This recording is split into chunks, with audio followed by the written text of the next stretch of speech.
Good afternoon, distinguished guests. I'm Ling Da-he, and I will be your MC today. Thank you all for joining us today here at the 2022 Masters Forum in Sinology. Due to the COVID-19 pandemic, the Tang Prize Foundation has organized a series of online forums. These forums provide the public with the rare chance to converse with the laureates. Today, we are immensely honored to have the world's leading experts in the field of Sinology with us.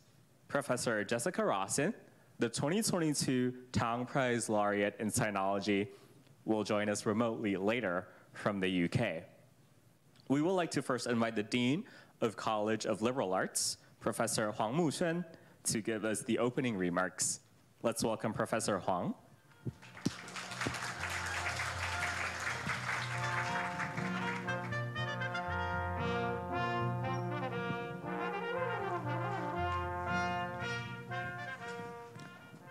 Good afternoon, everybody. Professor Tang, Jessica Rousen, Professor Chen Zhenchuan from Tang Prize Foundation, and Professor Wang Dewei from Harvard University, and Professor Li Yongdi from Chicago University, and Professor Chen Fangmei and Professor Shi Jingfei from our Graduate Institute of Art History, National Taiwan University. Dear guests, ladies and gentlemen, it is my pleasure to welcome you to the 2022 Tang Prize Master Forum in Sinology. I have to thank you, the Tang Prize Foundation and the Graduate Institute of Art History. Their contribution make this event possible. I'm also grateful to the Institute of Applied Mechanism for this beautiful conference hall. As we know, the Tang Prize in Sinology has great history. It recognizes the study of sinology, the broadest sense, and the honor innovation in the long-standing research field since 2014. We have had great researchers like Professor Yu Yingshi, William Theodore DeBarry, Shiba Yoshinobu, Stephen Owen, and Wang Gengwu be the awards laureates. And I believe our understanding in this field has deepened and become more comprehensive after Professor Rousen received the prize this year.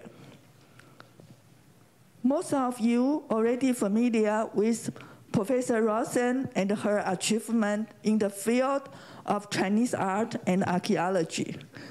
And it is no need for me to introduce you to all of her various contributions. Professor Rousen shows that besides the written word, there is the language of objects.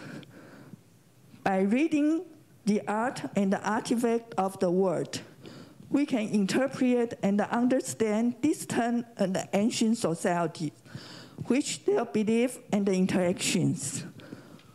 Professor Rousen teaches us a new way to see the world. As far as I know, this is not the first time we have been honored to be Professor Rousen's audience at the National Taiwan University. In 2009, the Graduate Institute of Art History invited Professor Rousen for a lecture. From Rome to China, the role of ornament in trade, exchange, and colonization. Today, I feel grateful to be part of this reunion of academic friendship. I'm looking forward to enjoy and learning from today's conference. And thank you very much.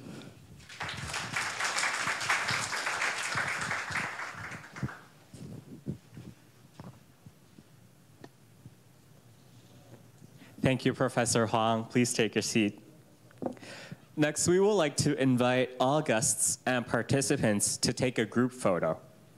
Our photographer will take the group photo from the stage, so you may remain in your seats. During this forum, audience members will have the opportunity to ask questions. As this is a hybrid event, we will be taking questions using this online platform. To submit your questions, please scan the QR code on the screen or click on the Slido link below the live stream channel. Next, let's welcome the moderator of the forum, Professor David Dewey Wang, Edward C. Henderson Professor of Chinese Literature at Harvard University, to introduce the 2022 Tang Prize laureate in Sinology, Professor Jessica Rousen. Welcome, Professor Wang.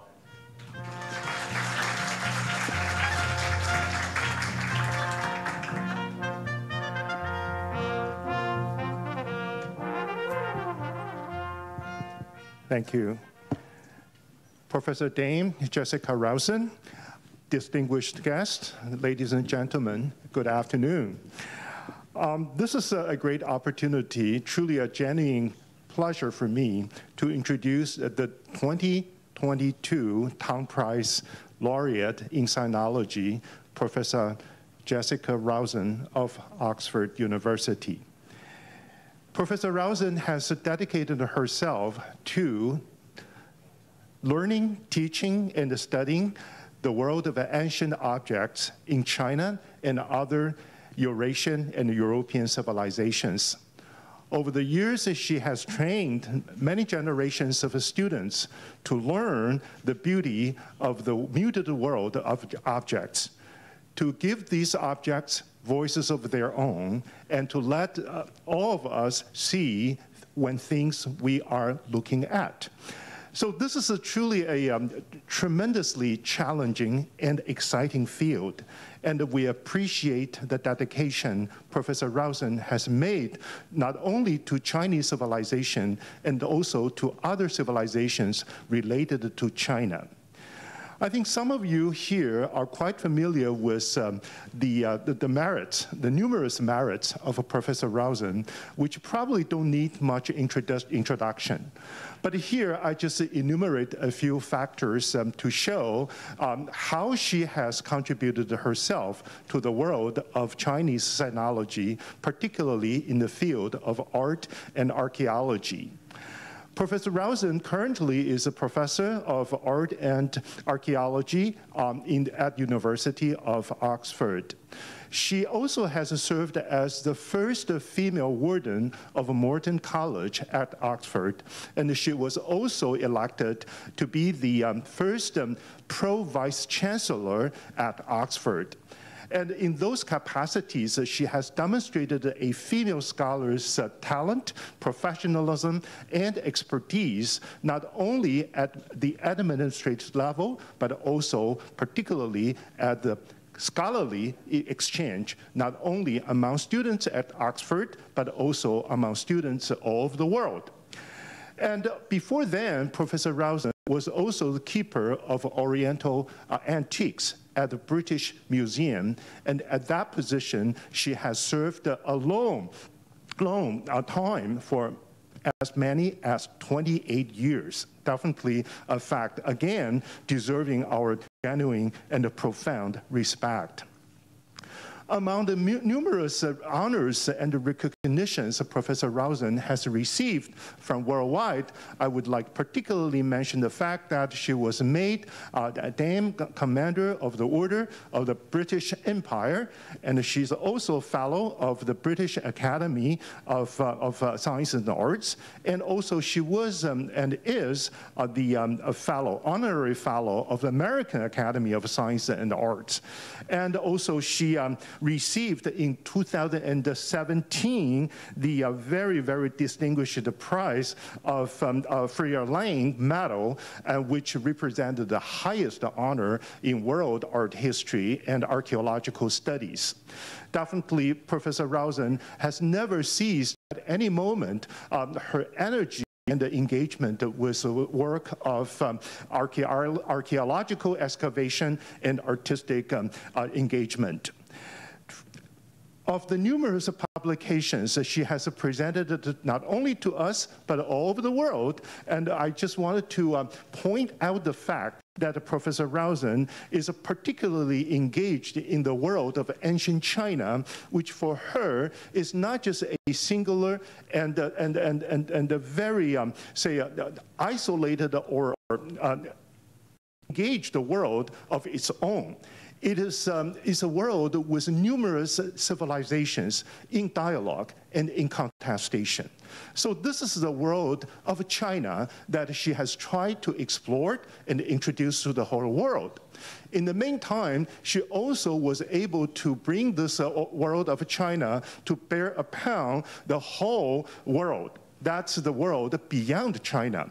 So particularly, I wanted to salute Professor Rousen for her cosmopolitan undertaking, trying to show us how big, how comprehensive, and how complex world civilizations could really be, of which China was a very, very active part. So through her study of objects, jades, bronzes, golds, all metal objects, through tomb excavations, through all these kind of object studies, she was able to bring into view that splendor and the variety and the vitality of such a world. And particularly in recent years, she has turned her attention to the study of horses. The horses, how this particular animal was being used as not only a vehicle for transportation, but also a vehicle for cultural communication between Asia and Europe, and among Eurasian cultures, civilizations, and of course, within Chinese civilizations. So this is a truly daunting task that really breaks the ground for our study of a Silk Road civilization and other civilizations before the opening up of the Silk Road. And she was able to bring us to recognize the extremely active and interactive world in ancient times between China and beyond. And for today, and she particularly wants to introduce a topic that is derived from her most recent book, a book which will be published in 2023, next year. And the topic for today is bronze, jade, and gold, the language of objects and their contexts. I think most of us here are interested in the humanities at large, or Chinese humanities in particular. We tend to talk about language in terms of textual terms. We tend to talk about the stories of words, or story made up of words. And through language, we come to realize and order the whole system of our knowledge. Instead, Professor Rousen would rather argue that beyond the language of words, there are the language of objects. Beyond the stories of a text and the words, there are stories of objects.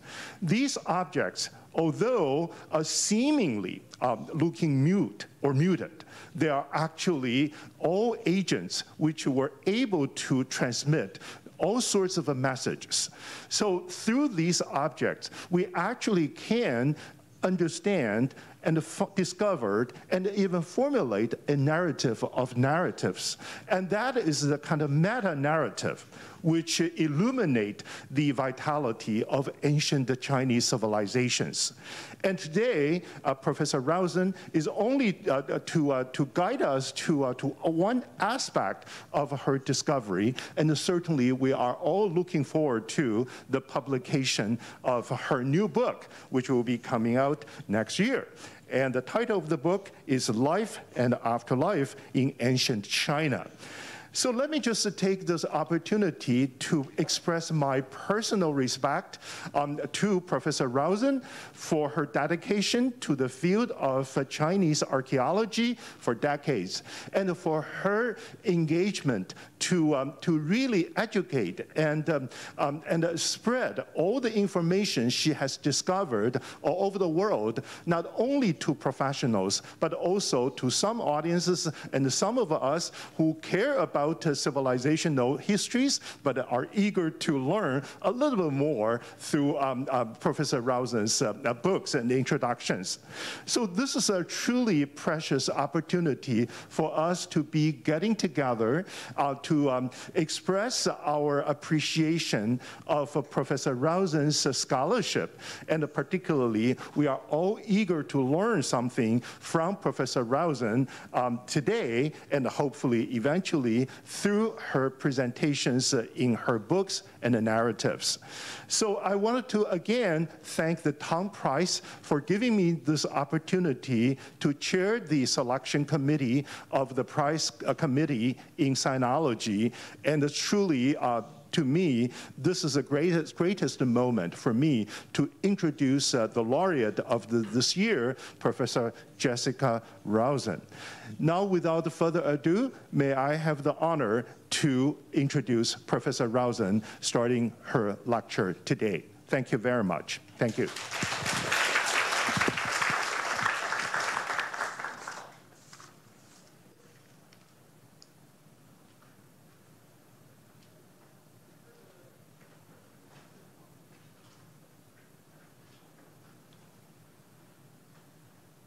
It is a tremendous honor, an enormous privilege to have received the Tang Prize in Sinology, and I'm exceptionally grateful to all of you for this special opportunity to present one aspect of my work and my research for which the prize is offered. I wish to thank first of all and profoundly the founder of the Tang Prize and everybody involved with the prize and its award to me. I'm just touched by the dedication that the founder and the whole of the office of the foundation have shown to the history of China and its importance in the world. And I want also to thank all of you gathered here today to take part in this forum. I'm especially grateful to Professor Wang for agreeing to take the task on of the moderator. He has expressed very clearly many of the aims that I've had in my work, and I'm extremely grateful for this opportunity to explain it in more detail, but only to concentrate on one part. I want also to thank the three panelists who I know very well, Professor Chen Fangmei, Professor Shi Jingfei, and Professor Li Yongdi. It is simply a great regret that I cannot be with you all in the same room and talk about these ideas and get your reactions, not just for a short time, but over a longer period. I start here in what is, in a way, one of my homes, the ancient library of my college, Merton, which was built in the 14th and 15th century at Merton College, then a very early institution of the study of religion, of medicine, and of law. It is my college in Oxford to which I came in 1994. I have suggested that we can look at objects as we would look at books, that we can read those books and we can read the objects. And the language is as available to us as English or Chinese is, which we then read in these books. But of course, we need to think what I mean by language. Like all verbal languages, our visual language is complex and has many facets. To begin with, I start with a painting, a European painting, which is very symbolic. If we look at these objects as symbols, we can see at once that they have meaning in the Christian church. This is a painting of the 16th century in the Netherlands by Jos van Cleve. It's not an important painting, it just happens to illustrate for me very clearly the points I wish to make. His finger, Jerome, St. Jerome, the translator of the Bible into Latin, is pointing at a skull, the source of spiritual perfection. And on the table, much more mundane, are his spectacles, a symbol of understanding. These objects are actually joined to a culture and can only be understood in that culture.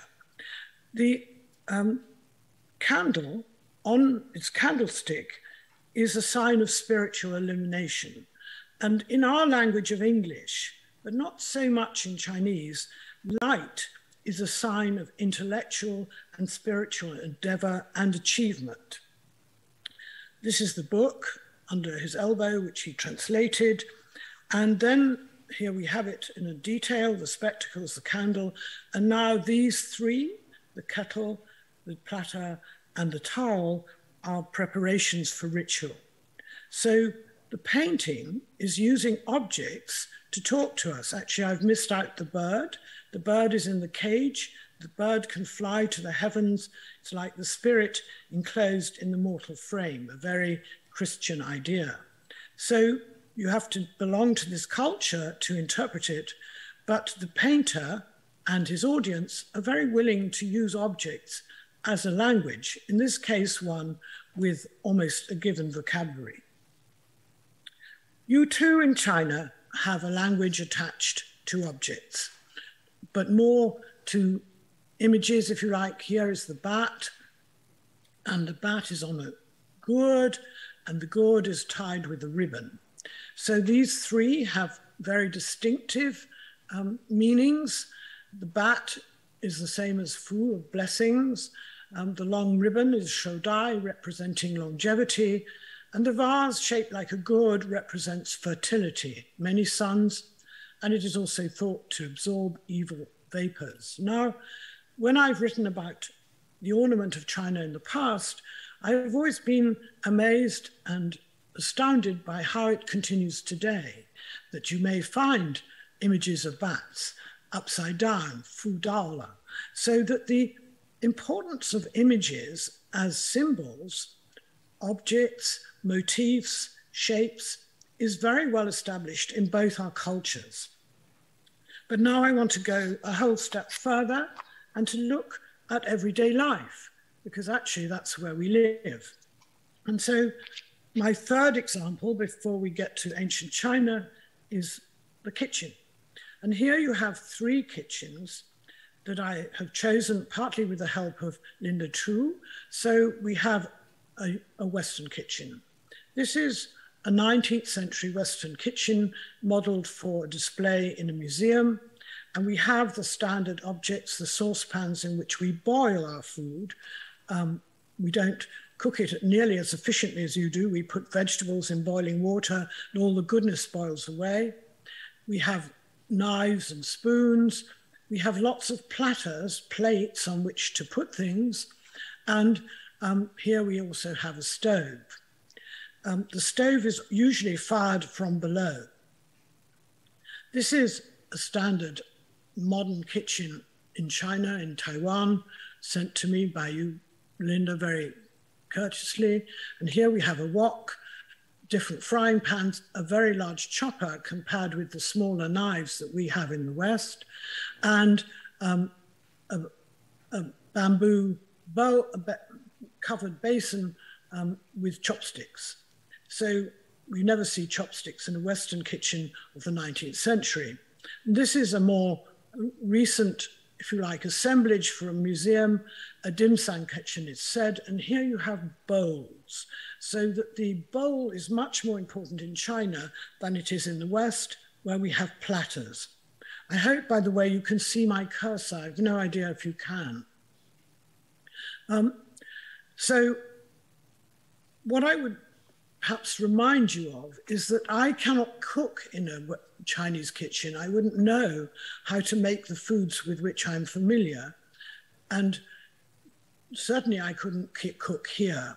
So that a whole series of names of the objects, of the foods with which they're associated, but also the physical movement of my hand and my body and my arm are tied up in my kitchen as yours is tied up in your kitchen.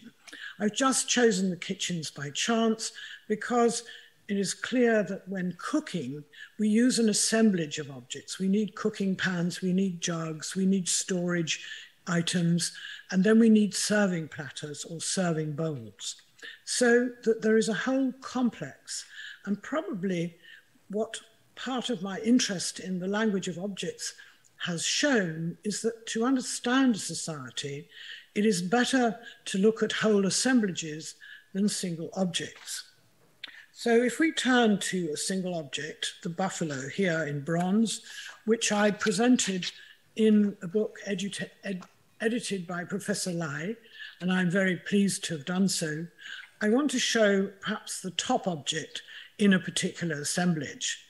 But it's very hard to make any sense of it if you just see it by itself.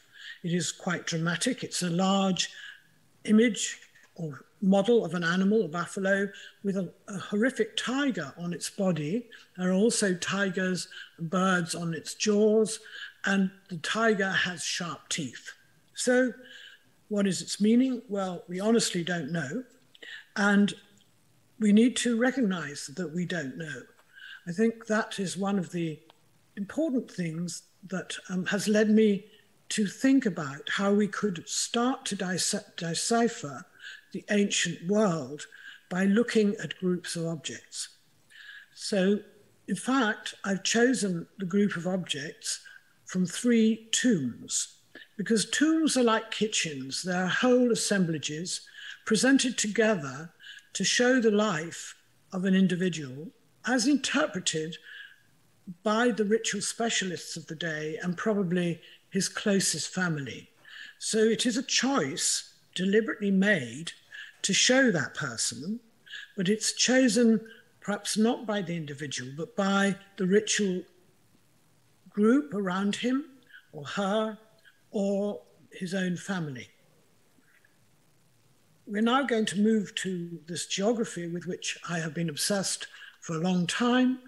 And I point out that China, the main central part of China, the lowland, is next to a large area of Loess, the Lowest Plateau, which is, in my language, called the Ark, but Tung and Zheng called it the Banyue Xing Di Dai. So that this area of difference from the lowland has been known for a long time and is the bridge between central China and the steppe. This, I'm not going to speak at length about the horses, but the horses come from the steppe through the Ark to the center of China. But in fact, the horses come into my first example. The Lowest Plateau is unbelievably important to China, and it is not an area that is much visited. This is what it looks like on a good sunny day. It's piles and piles of very fine dust blown from the Altai Mountains, the Gobi Desert, and all the mountains and deserts in between over northern China, and forms deposits between 200 meters deep down to 2 or 3 meters deep. And because of that Loess, we have many facets which I cannot elaborate, but it's responsible in part for very good bronze casting and for very deep tombs. And the Loess extends the silt to Anyang, which you all know is the capital of the late Shang. And so one of my topics today is one of the tombs where this buffalo comes from, at Anyang. So this is the boundary as the current archaeologists set it out. These are the royal tombs here north of the river Huan, and we have 2 more tombs. At Xiaotun is Fu Hao, the consort of the king, and Hua Yuanzhuang, the site of this tomb that I'm so interested in. This tomb here at the center is a man buried with his face downwards. That is extremely unusual. Burials normally in Shang China are supine, that is, the face of the person is facing upwards and his body is extended, or her body is extended. In this case, that is not so. The man is buried face downwards, and I have traced with colleagues in a paper that this is typical of northern China, beyond the Lowest Plateau in Inner Mongolia and further north into the steppe. There are people who argue that this individual is nothing to do with the north and is a prince of the late Shang or even a southerner. I'm not going to respond to that, and I don't think it's a very helpful interpretation. He may have had southern contacts, but his objects, his possessions show he's a fighter. He has many, as you see here, many weapons, and he has, very importantly, these sets of ritual vessels. His burial here, not far from Fu Hao, and with large sets of ritual vessels, and with many accompanying servants or supporters, these are not sacrifices, these are his supporters, is a sign that he's very highly regarded. So the choice of calling him a prince is not surprising. It's just that there are some oddities about this. First of all, you can see his vessels. And I'm not going to go into all the detail, but they're a bit surprising. He has a large ding and many others. He has 8, but he also has rather few Gui vessels. He has 1 yen, and then he has 2 very fine wine vessels. And these are square sectioned, showing that they're very high status and somewhat different from the ceramic versions. And he also has sets of gu and jiu, which are very important, but they're in this case a little odd in that they do not, there's a set of 4 and a set of 5, making up 9, which may be a significant number, but they don't belong together. They're 2 different sets. And this is where I want to make another point. Here is the enumeration of the vessels in his tomb.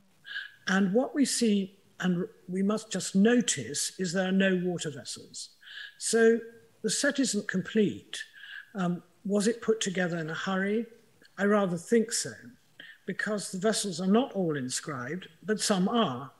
And these 2, the Fangjia and the Fanzun, are singletons. They should be there in pairs, but they're not.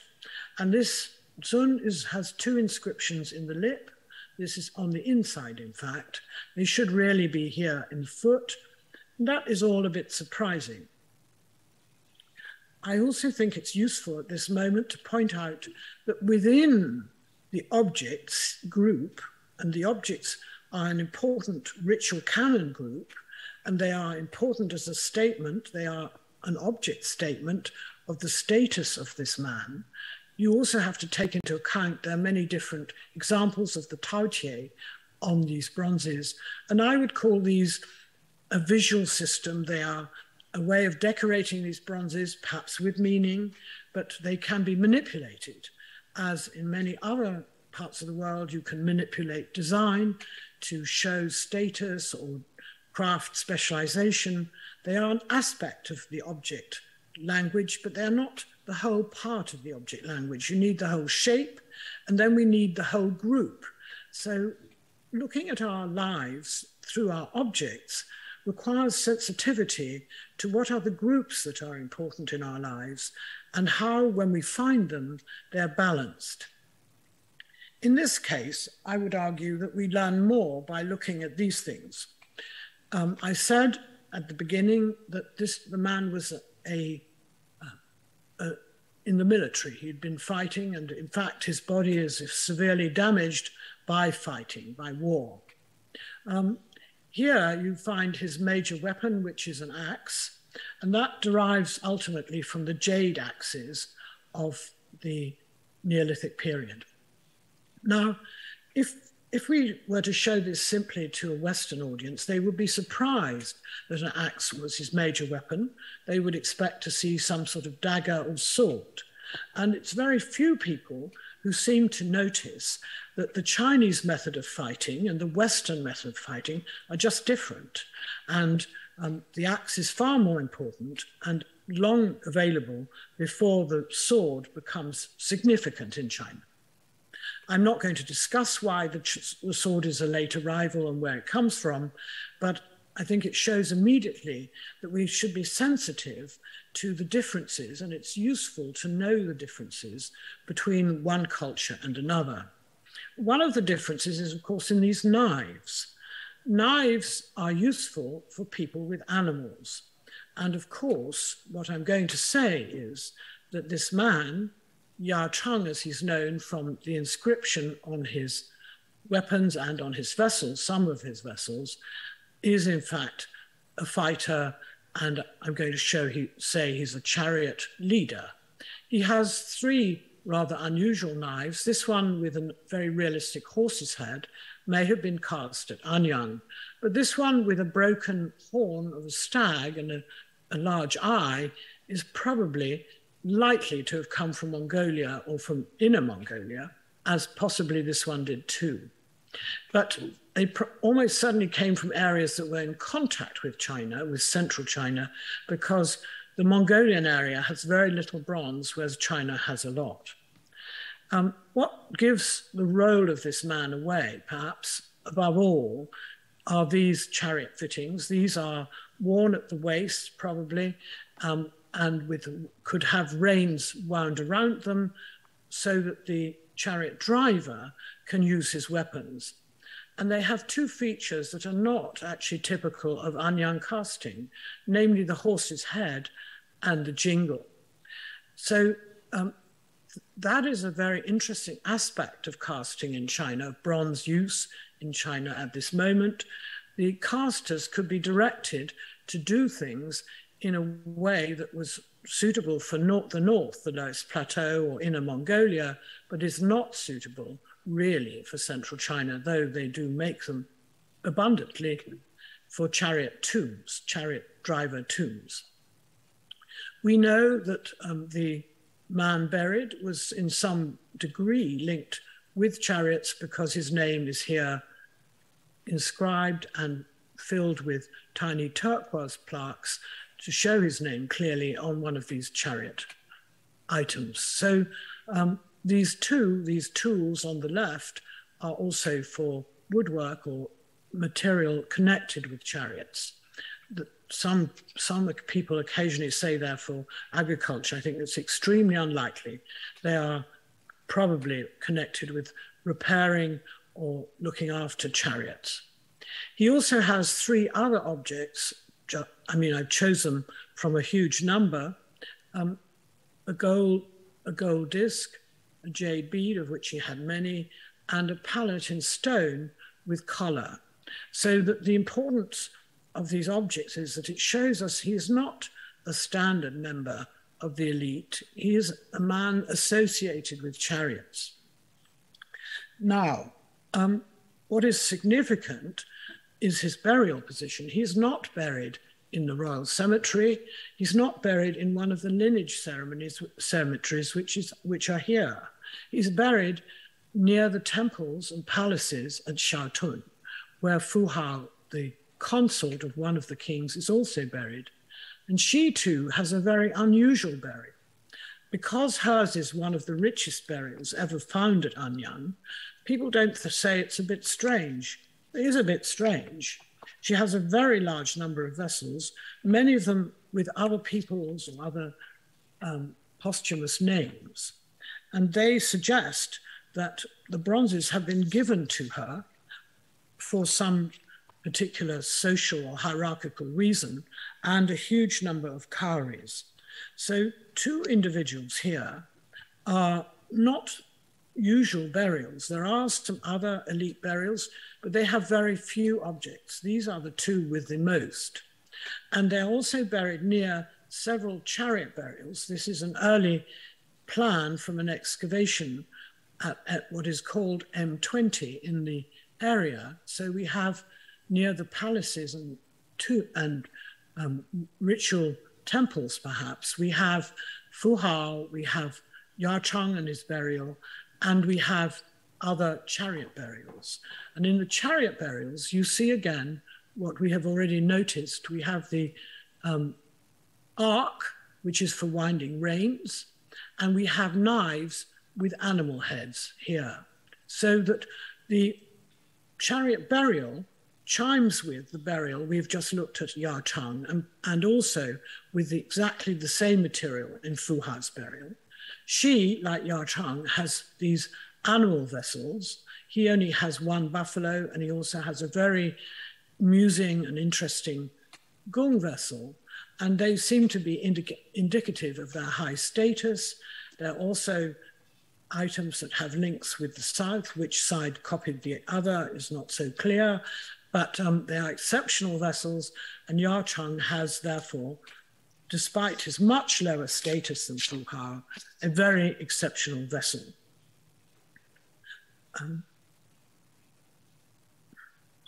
Now, having perhaps said something about the objects that present us with information and tell us what the people of the time thought.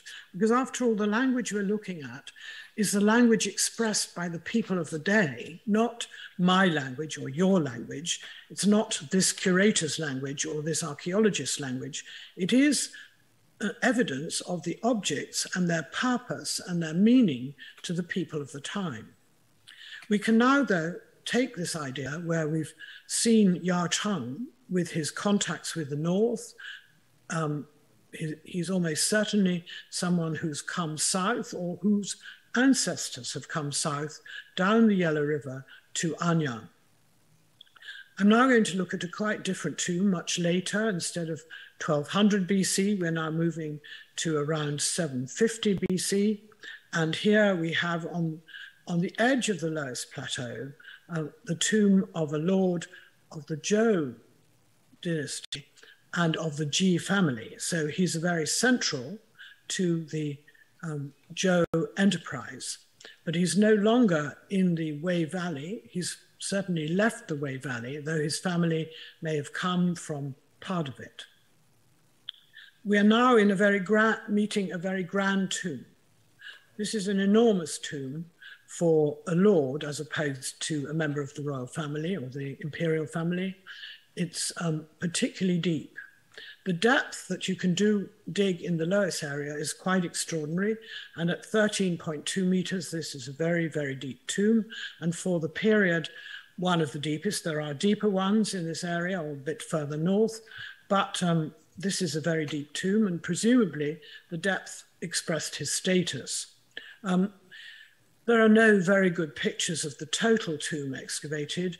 The center is well illustrated, but it's a complete and unlooted tomb, and he is buried there alongside, in a cemetery, alongside two women who are probably his consort or his concubine, and a man who is probably his son or close relative.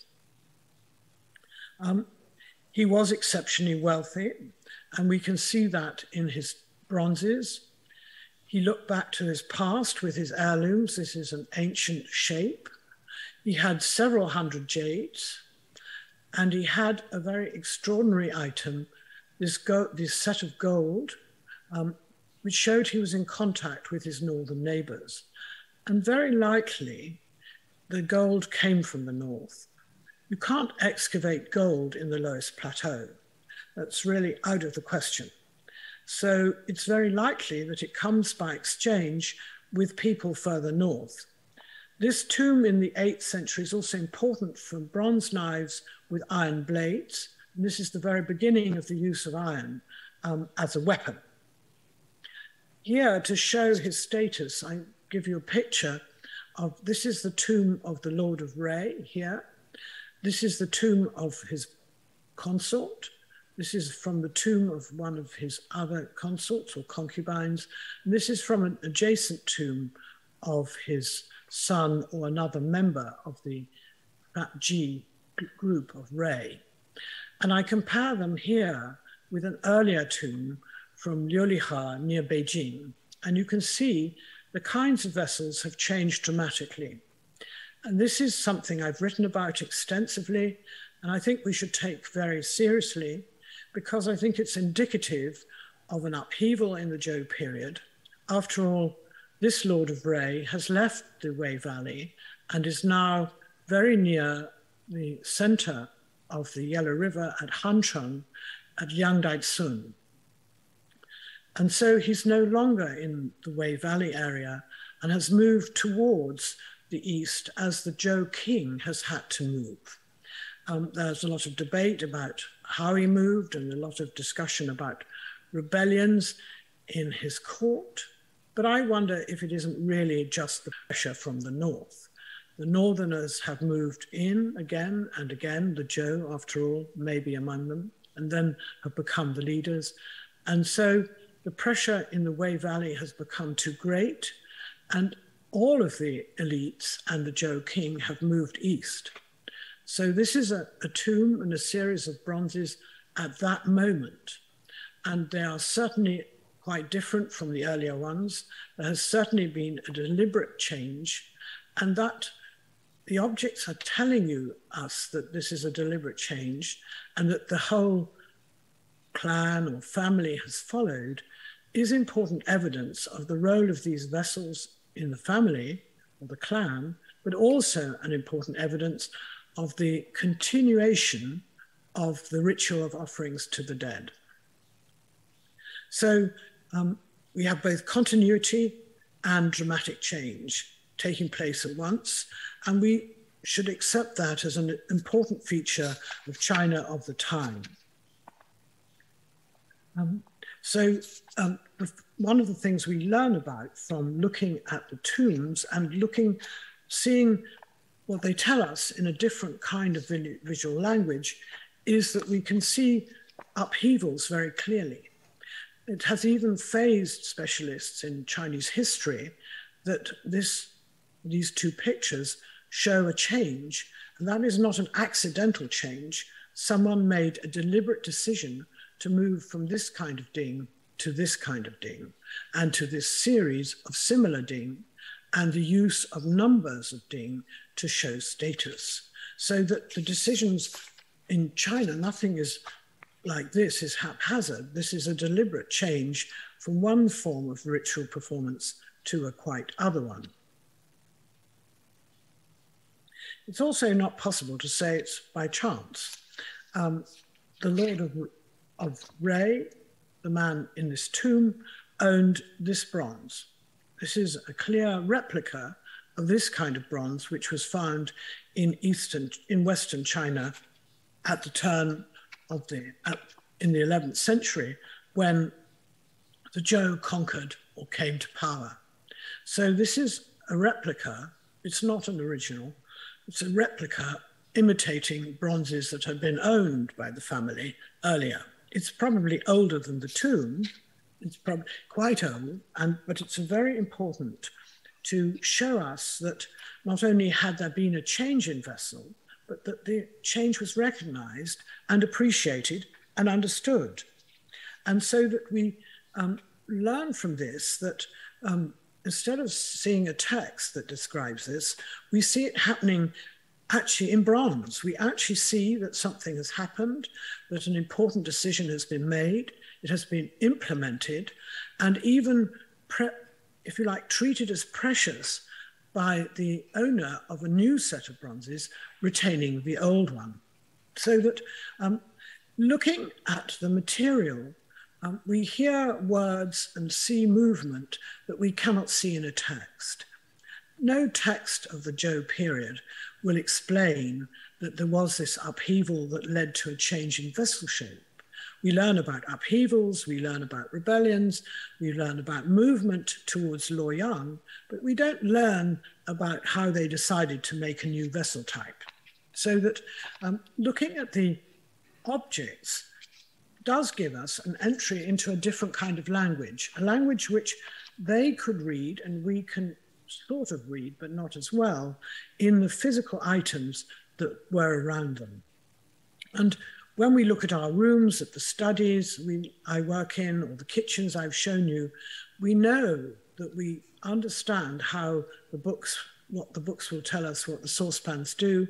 And so too, in this day of the 8th century, the man who owned this bronze and who was buried with it knew in some indirect way that it reflected a much earlier type of bronze used in the 11th century, therefore several centuries earlier, in his homeland near Baoji. Here we have the jades, and these are much earlier jades, which have been, the collapse here of the Liangzhu culture spread these jades across China with imitations being made, and the Lord owns some of these imitations, but he uses them in his own way. They are no longer part of the Liangzhu culture here 1,000 years or more earlier. And as important are the gold items. The gold tells us that he is in contact with people in the north. And the people in the north are buried like this. These are this is a very famous tomb, one of the most famous tombs in the steppe, Arjan II, and the man has a belt with wonderful S-shaped plaques, and somewhat earlier, the Lord of Bray must have been in contact with people who had gold belts and also gold armlets, a gold scabbard, and this man in the steppe also had a gold decorated iron blade and a little tiger. So here is the material from the steppe, and here is the imitation of it, or the way it was brought to the edge of China, to Yuhuangmiao near Beijing. And we can see in the fact that the belt at Yuhuangmiao copies the belt at Arjan that there is very close contact. So what this tomb has told us is quite complicated. It's told us that there's been a change in vessel type, probably due to a big upheaval in the court. This is not a minor change. It shows that jade is still very popular and very important, but no longer has the same meaning as it held in the Neolithic period. And we have to accept that we're looking at a material that is very stable, that doesn't change when buried, and lose its original meaning and gains new ones. So while the vessels retain their meaning, the jade loses the original one and gains new meanings. And then we have this outlier, this extraordinary gold belt, gold scabbard, gold bangles, a thumb ring for archery, and ornaments. And this must have come from further north. The gold must have come from further north.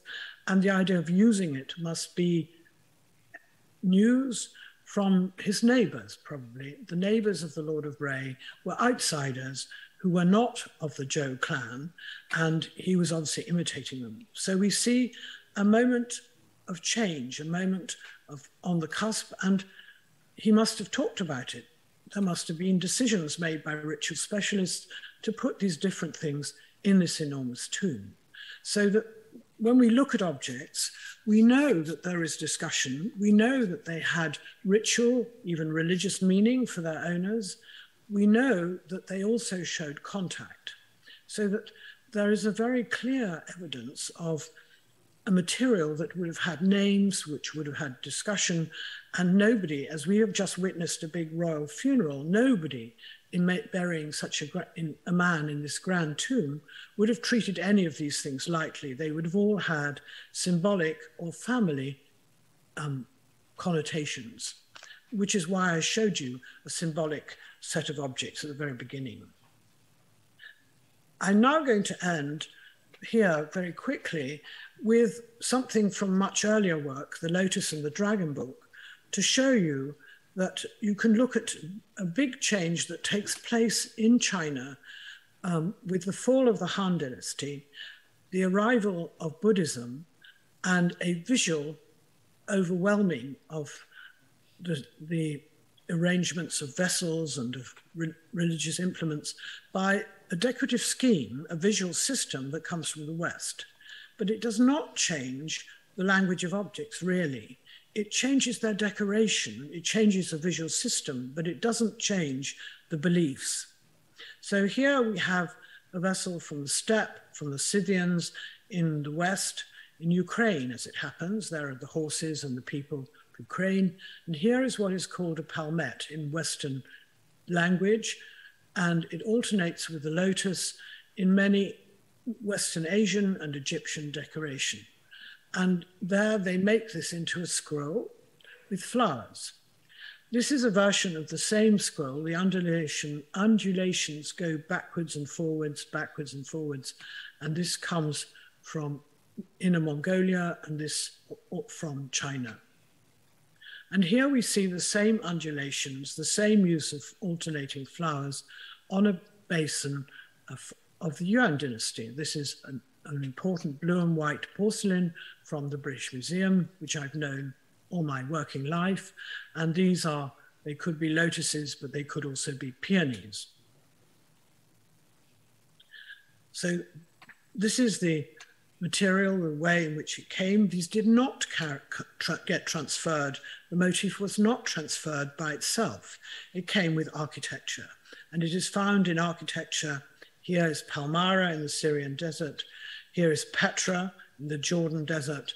Here is Yungang with the columns that they have taken from the West. And they've come primarily with Buddhism. So here's Petra again, and there you see the columns, and the ornament is carved into the rock. It is not freestanding. And it can be transferred, and was transferred with Buddhism, to Pakistan and Afghanistan, here with images in the Buddha enclosed in arches with imitation columns. This is a real column with an acanthus decoration, but it's carved, it's not standing free. And here it is in Gandhara in Pakistan. And we see it then repeated at Yungang. And so this is a transfer that I've discussed in great detail, and it brought with it all these ornaments. The ornaments did not travel separately. They traveled as part of a whole complex of ideas and of decoration and of carving, but not exactly building. So here is the big Buddha, seated Buddha at Yungang. But more important to my argument here is the wall in one of the caves where the figure is enclosed in an arch. And round the arch, you see these ornaments. Here is one of those undulating scrolls. So this is the kind of scroll that you see just here. So these scrolls have exact parallels in Western Asia, and then turn up here, carried on imagery, portable imagery probably, to Yungang, and engraved, carved in these caves. I've discussed this in great detail in my book, The Lotus and the Dragon, but I just want to show it as a visual system which now gets accommodated in the existing system for burial, if you like. Here the same scroll occurs on a mirror. But here you see this peony scroll as part of the architecture. It has come into Chinese architecture. This is a column in wood with a dogang. This is not a Western capital. This is a Chinese one. And it's in a famous group of tombs northwest of Beijing. So in some ways, it's rather easy to concentrate on the ornament and think that's so important. But we should remember that the same idea that existed in the Bronze Age exists now, here in the Liao period. The tombs are providing the dead person, the tomb occupant who's in a coffin here on this platform. This is the rear chamber with items for the future in his afterlife. Here are the pens for writing. Here are women carrying implements. And the front room has the things we've seen before. It has the preparation for meals, and it has the musical instruments for ceremonial and entertainment, so that we haven't changed the set of objects conveying the meaning or purpose of the tomb are still there. They've been upgraded in time. They've been changed in time to porcelains we would recognize, lacquer boxes we would recognize from this Liao period, to musical instruments, but they haven't changed. The purpose of the tomb is the same as it was in the Bronze Age, to provide the implements and objects that are needed for the full life in the afterlife. Here in this part of the world, on the edge of the Lowest Plateau, they needed a horse, so that we are bound into the same religious belief, but it is upgraded or changed in style, so that the objects of the day are used, not the objects of the past. And here, finally, I end with a slide that shows you the actual objects on an offering in front of a coffin in the same group of tombs. This is not the same tomb. The other pictures were all from the same tomb. This is another tomb of the same group. It has still this peony scroll, has here the development of auspicious imagery. This is a crane, an auspicious bird. And here we have the offerings to the dead in the form of nourishing food. I show you also a picture of the British Museum in a newly rearranged case to emphasize that actually when we look at individual objects, when we treat them as very special individually, we may not be getting the full point. The West finds it hard to understand why China has such wonderful ceramics. What the people in the West do not know is, first of all, they're used in life, in sets, by very high-ranking people. And secondly, they're used in offerings to people for the future afterlife. So that the way we place them in museums is as, if you like, the books on a shelf. But in order to read the text of the books on the shelf, we need to look at the tombs, we need to study the past, we need to look also at the technology of these fantastic ceramics to understand why they're there and what the people who made them thought. And I think that we underestimate what was intended. We don't look at the whole assemblage. And China is actually unique in having this very, very long history of fantastically large tombs developed first in the north, in the Lowest Plateau, and continued usually on a smaller scale in the south, where often lacquer is used in place of ceramics. These are assemblages with meaning, purpose, and language. They tell the person who put them there, the people of the day, what they were for. So it is a great honor to have had this opportunity to show you visually, because my ideas and research have mainly been visual.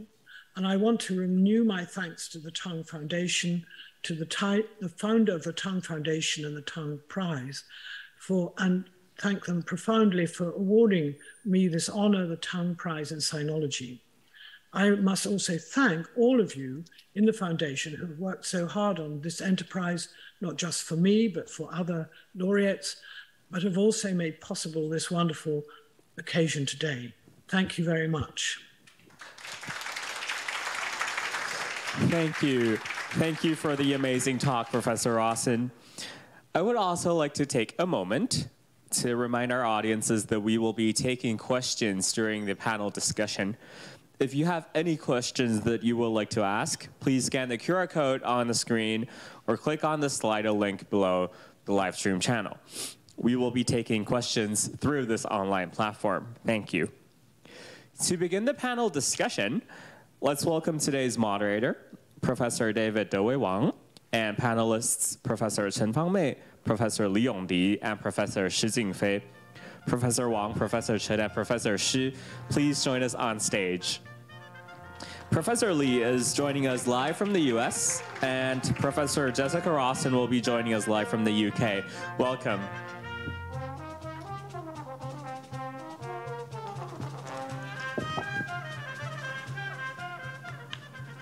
Okay, I think we will start the discussion part of today's forum. And again, Professor Rousen, on behalf of the audience here in Taipei, would like to express our appreciation for your wonderful talk, which is truly inspiring and extremely informative for a layman member of the audience like myself. So definitely I've learned quite a bit from your presentation.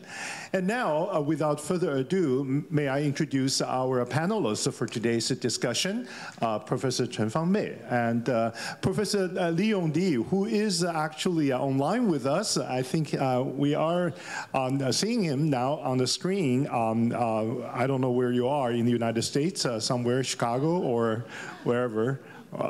So thank you so much, and also Professor Lai, yeah. And we would like to invite each of our panelists to give a short presentation, either making their observations or raising questions to engage with Professor Rousen.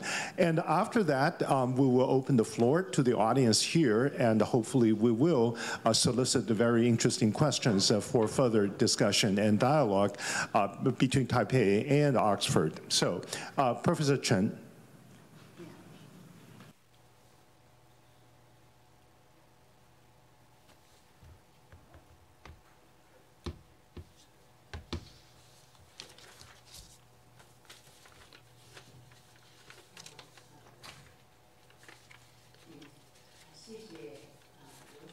First of all, I'd like to thank Professor Rousen.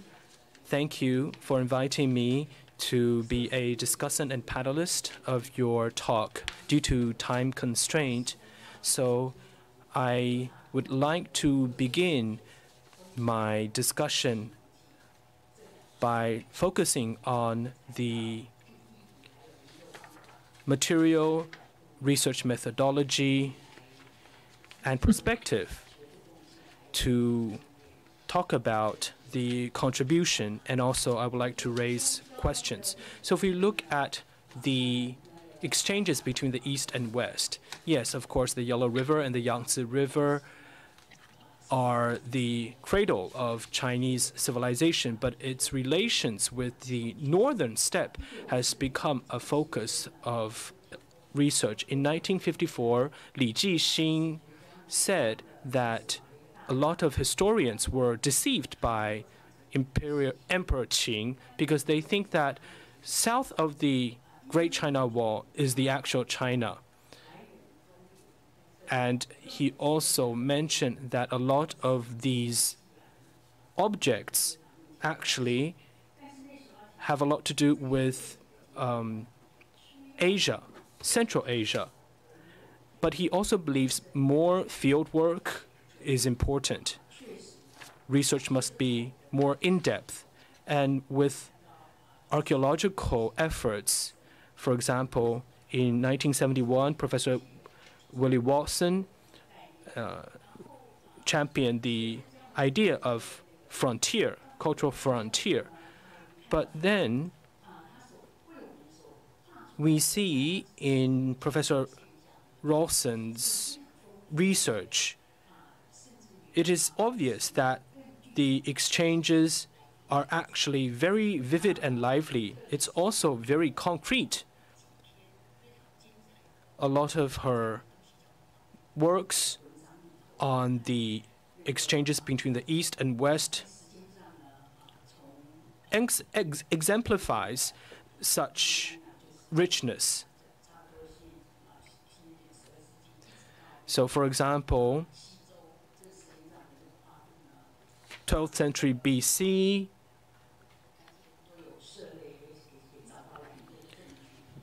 onwards were a period where a lot of evidence were excavated.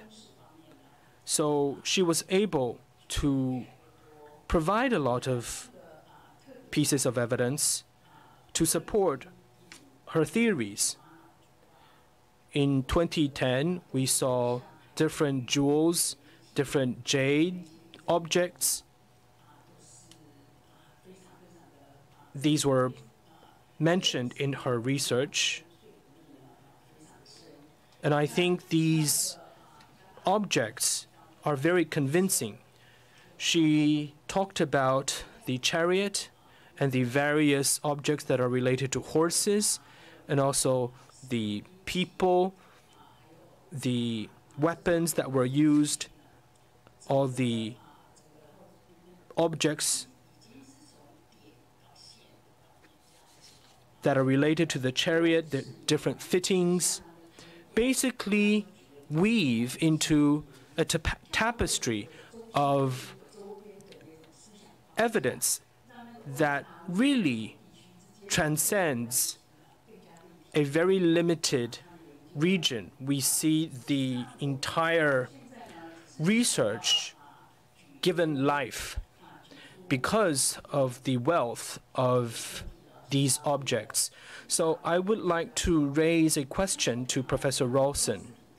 From fittings to weapons to chariots to the burial positions, you are arguing that the role that the northern steppe plays and also the exchanges happening between different regions are actually very evident. But these objects differ in terms of their properties, in terms of their performance. And many of these objects probably don't tell stories to the same degree. For example, the style of the jade objects. How do you define their styles, because we see that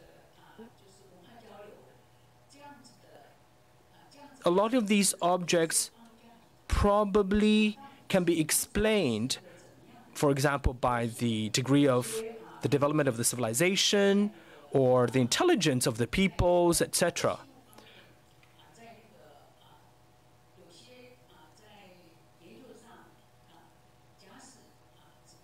If we only look at these objects from a particular perspective, you might think that, okay, I can interpret these jade objects from this perspective. But if you also think about the intelligence of these peoples, they might not belong to the same style. So what I'm trying to say is that with different frameworks, we might come up with different interpretations. So I mentioned about the jewel. Where did the mineral come from?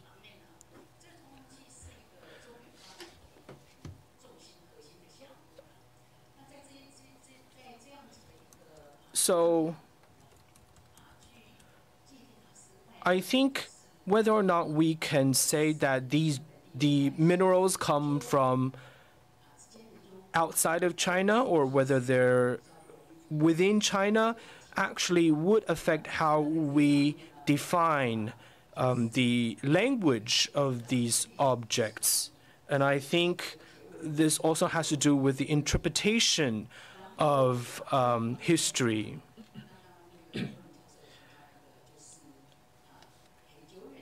Professor Rousen also mentioned that a lot of the ancient traditions were preserved. And a lot of her journal articles talked about this preservation of traditional or ancient traditions. She also mentioned the importance of retro styles. I think this is a very important contribution because looking at the traditions of these bronze objects or bronze artifacts, it's obvious that a lot of the ornamental patterns have been preserved. And in her articles, a lot of this preservation has been mentioned. I personally have some experience in the local context. In the Taiwan Confucius Temple, we saw a set of ritual objects dating back to the 18th century in 1774. And actually, the form is very similar to that of the Shang Dynasty.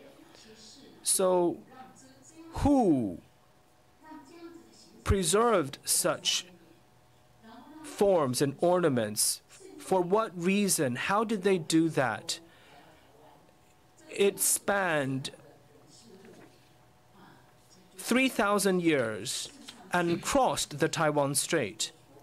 I think a lot of this is worthy of research and explanation.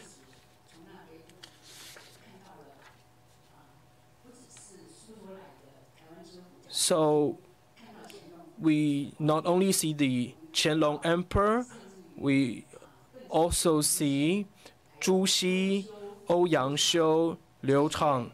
These people actually are manifested in these artifacts because they probably contributed to this legacy and heritage. We see very similar situations in Japan and Korea, the shoguns and the Lee family, Tokugawa shogun, the Lee dynasty in Korea. We see these vessels being preserved as well. So it is obvious that there's a certain concept in arts that is being manifested in many different cultures. So I'm wondering how you see this kind of retro culture within the Confucian civilizations. What would be the retro culture and its role in Confucius culture? Thank you. Okay, let me just say a few words to summarize Professor Chen's observation, just for Professor Rousen and for our guest, Professor Lee, in the United States.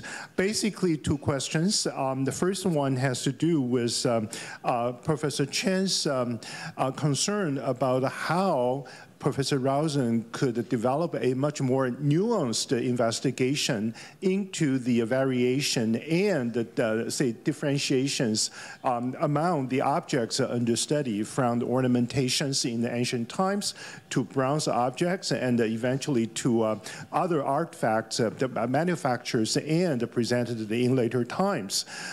Through this very macro approach, Professor Rousen has already made some really very inspiring and general observations about the continuation and sometimes of consistency of the art designs and the conceptual frameworks underneath those designs. Professor Chen's question has to do with how Professor Rousen could really further her study in light of the changes in the continuities of a time, so as to make a more nuanced differentiations of all those objects under study from time to time, from generation to generation, and from say, region to region. Right? The second question has to do with the dialogue between modernity and antiquity. We all know that Professor Rousen is a specialist in very ancient civilizations in China and other civilizations. But according to Professor Chen's field work, even in recent years, she has come to notice some more recent presentation, either artistic presentations or architectural presentations, monumental presentations, which seem to bring some imprints of classical or classicist engagement, either conceptually or artistically.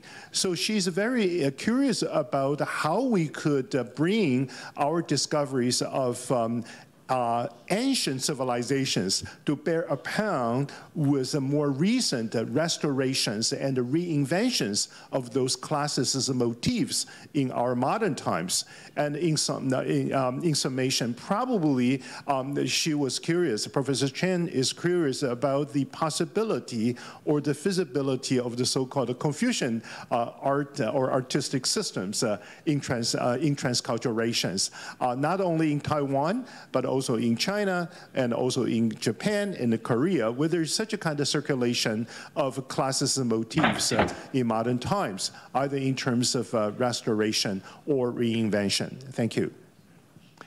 Maybe we should invite Professor Rousen to answer these questions now, or should we just let's finish our first round of presentation so that Professor Rousen could answer our questions in more general terms. Would that be all right, Professor Rousen? Well, it depends how long. I mean, okay. I might forget. I think we still have about 40 minutes or so. So probably, I would personally suggest that we go ahead with Professor Lee's comments so that Professor Rousen will have a little more time to think over Professor Chen's and other professors' comments and give us a sort of general answers in the interest of our time. Would that be all right? Okay. All right. Okay, so we will have Professor Lee from the United States. Please go ahead. If you can hear me, my comments will be short. It's a great honor to be able to participate in today's event, the celebration of Professor Rousen's lifetime academic achievement and the recognition of her contribution to the study of ancient China. I've known Professor Rousen for many years, since I was a grad student. I was telling my son, now 15, the other day, that he met Professor Rousen when he was 5 or 4. Fresh as a daisy. That was Professor Rousen's remark when she saw my son running around in Academia Sinica after spending a full day in kindergarten. My son, being a teenager now and speaking only American English, looked entirely baffled when he heard me repeating the British saying. Throughout the years, I've always been amazed by the scope of Professor Rousen's research and the innovative and original approaches he has been able to bring forth.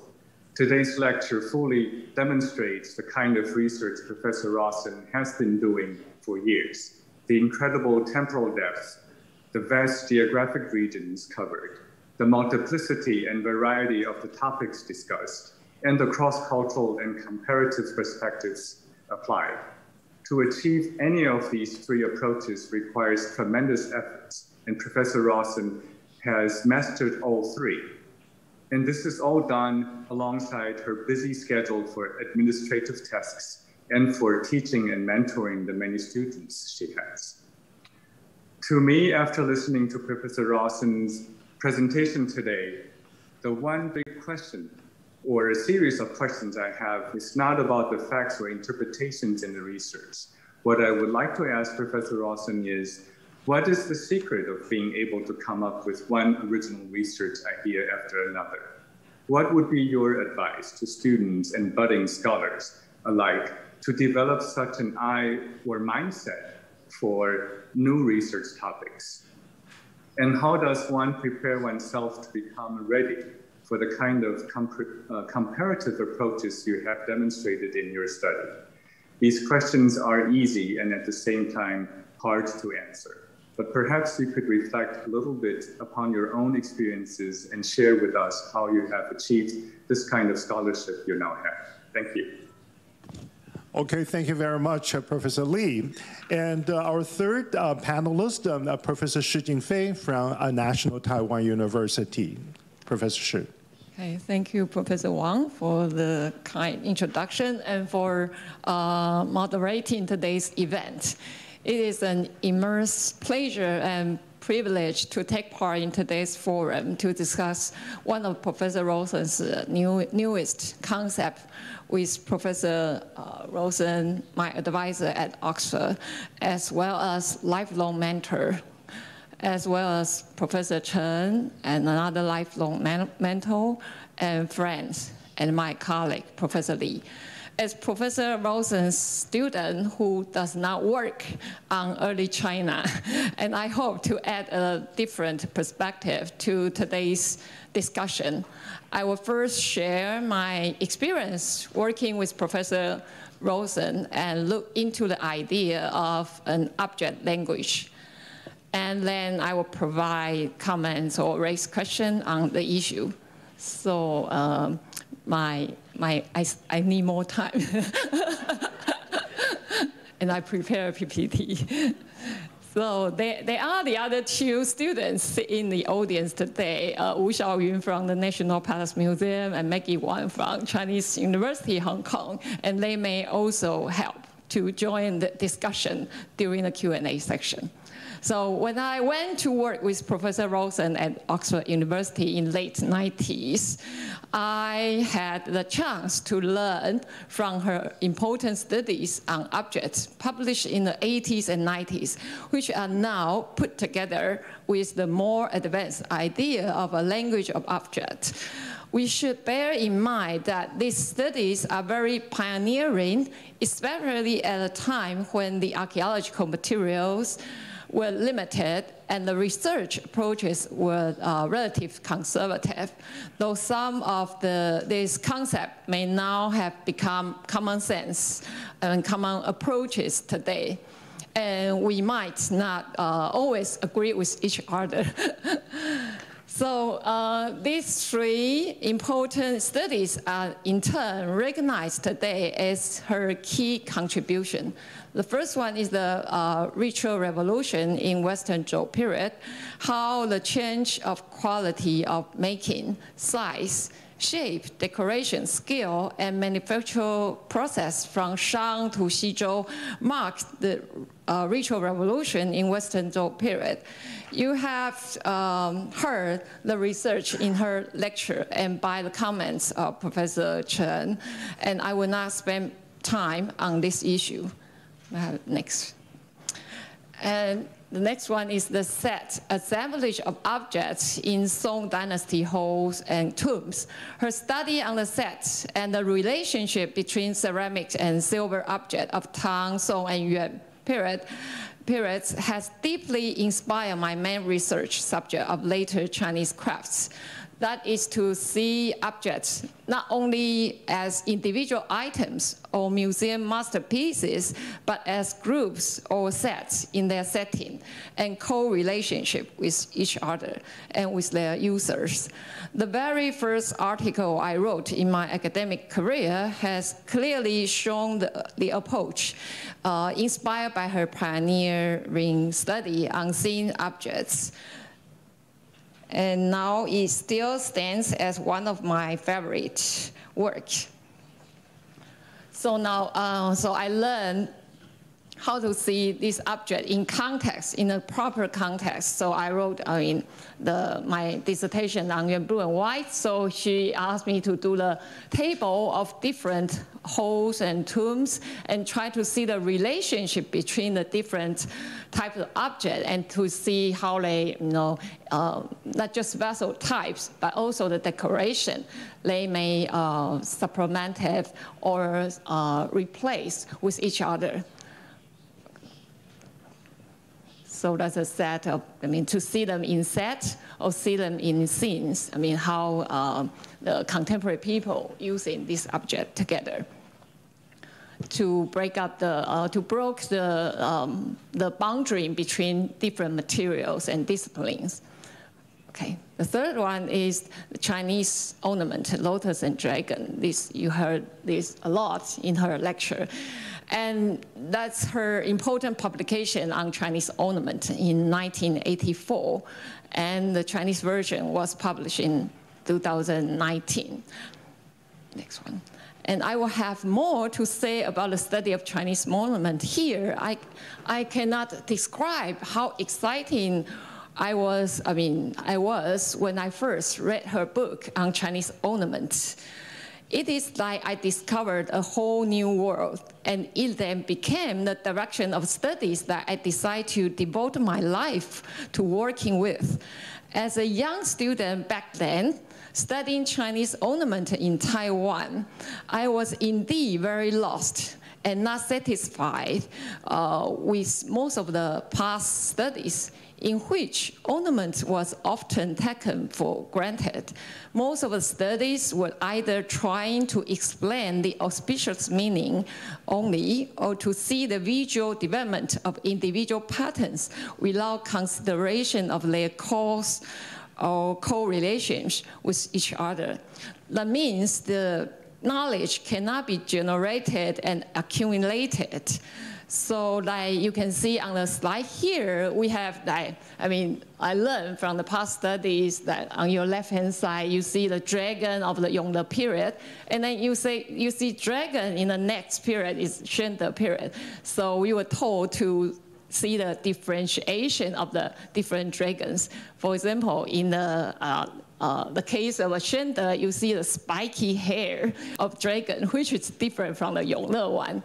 And the next one, and then this is dragon of Zheng period. So you would be told or trained to memorize, and then I like the game as well. I like the game. When my teacher asked me to guess which one is which period, but this kind of knowledge of memory cannot be generated as knowledge or accumulated to do further research, I'm afraid.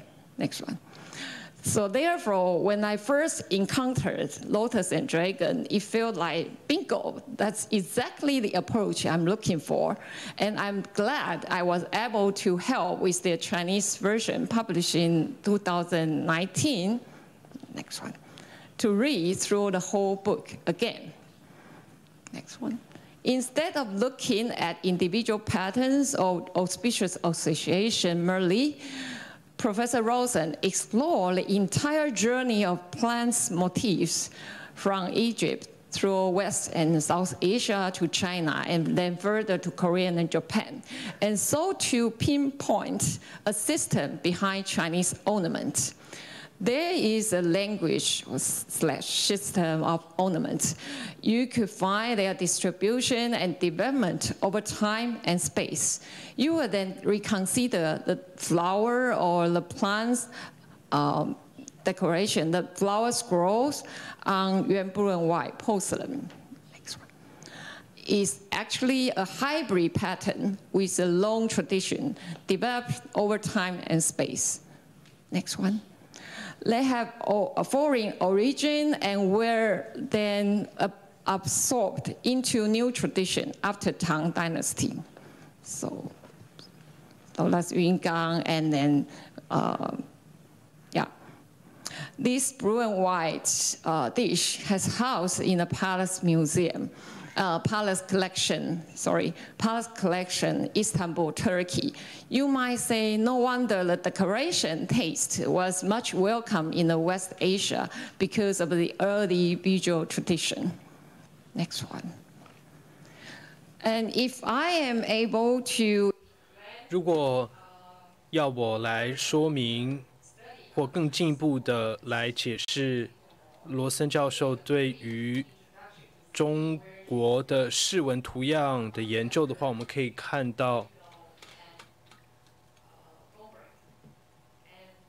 这边呢，它有很多不同，它等于说是承袭了过去的许多学者的研究。那我们可以看到。So if I could conclude the above discussion here, the Rousenian studies, named by Professor Robert Harris in the Columbia University, is 3 points I want to make here. Is one, first, a broader view. She examined objects in a closed material and closed region context. Professor Rousen's extensive experience at the British Museum set the foundation that allowed her to cultivate a broad vision and conduct research considering different materials and extensive geographic spaces. A second, relationship, or we can call organic relationships, not to read objects alone, but to read them in proper context. Relationship between different objects, including set, assemblage, composition, and system, and between object and people. The third one is the movement or scene. Ritual performance with object, like she just explained, the revolution in ritual vessels in Western Zhou period.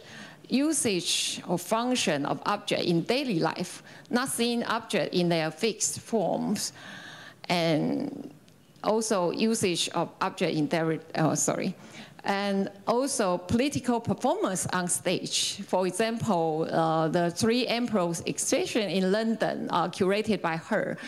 She liked to see how objects help to construct the political stages of the 3 Emperors, Kangxi, Yongzheng, and Qianlong. Okay. Now let's come back to today's lecture. I'm struck and impressed by a sentence in this fabulous lecture by Professor Rousen.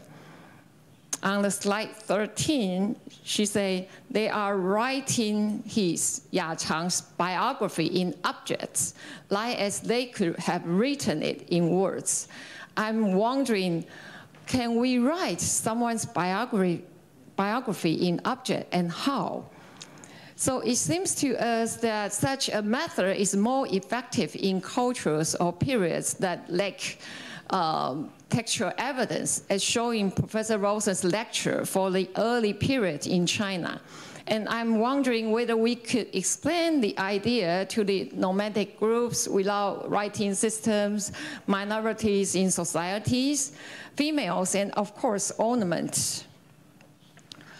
for which there are not enough written sources to explore their history. The language of object would be much more helpful to reconstructing their history. Okay, and my next question is, as Professor Rousen said in her lecture, quote, to read the objects, we need background knowledge, both of the received history and of craft technology, end quote. This implies associations, networks, cultural backgrounds, and we have to be able to read this message behind the scene or objects we saw. So how can scholars or students learn to read the language of objects in proper context? How do we understand the grammars of objects' language? How do scholar or student recognize that Ya Chang's tomb, the buffalo, is exceptional? What kind of craft is required to read the object language proposed by Professor Rousen? So the craft, the craft here, like technology and style, material, skill, form, decoration, all together to see the internal logic of objects. So I'm very conscious or concerned about this question. If it takes several years to learn to write or speak certain languages, not to mention that these languages have mature and much more mature and well-developed grammar system over years. So how many years is required for you to learn to be able to read such languages? Okay, conclusion. I think I will stop here. For the Chinese readers who would like to know further details of her study, I will recommend beginning with the article that I wrote with Wu Xiaoyun for the celebration of her retirement as warden of Merton College in 2012. And the very last picture I would like to show you, also from this article, is Professor Rousen's picture with the just passed Queen Elizabeth. Professor Rousen, in her career as a curator, has met Her Majesty, the Queen, several times in the openings of important exhibitions of new galleries. That is one of them. When I was worried about what to wear yesterday, what to wear today, and look for something in my wardrobe, I saw this picture and immediately a bell rang. This is the one. Her inspiration to me is really everywhere. Thank you. Thank you very much, Professor Shi. Very touching photo, definitely a wonderful moment for us to share. And now, Professor Rousen, I hope the questions aren't too many for you. But anyway, the floor is yours. Thank you, Professor Rousen. Thank you very much. Really, it's difficult to answer all this in different ways. Perhaps I could say that you wonder how I look at things like this, and Professor Lee's view, how do I reach these conclusions? I think there are two important things in my life. I think it has been important to be a foreigner. I do not take China for granted. I had to spend years and years learning, first Chinese, and then it took a long time before it was possible to travel in China.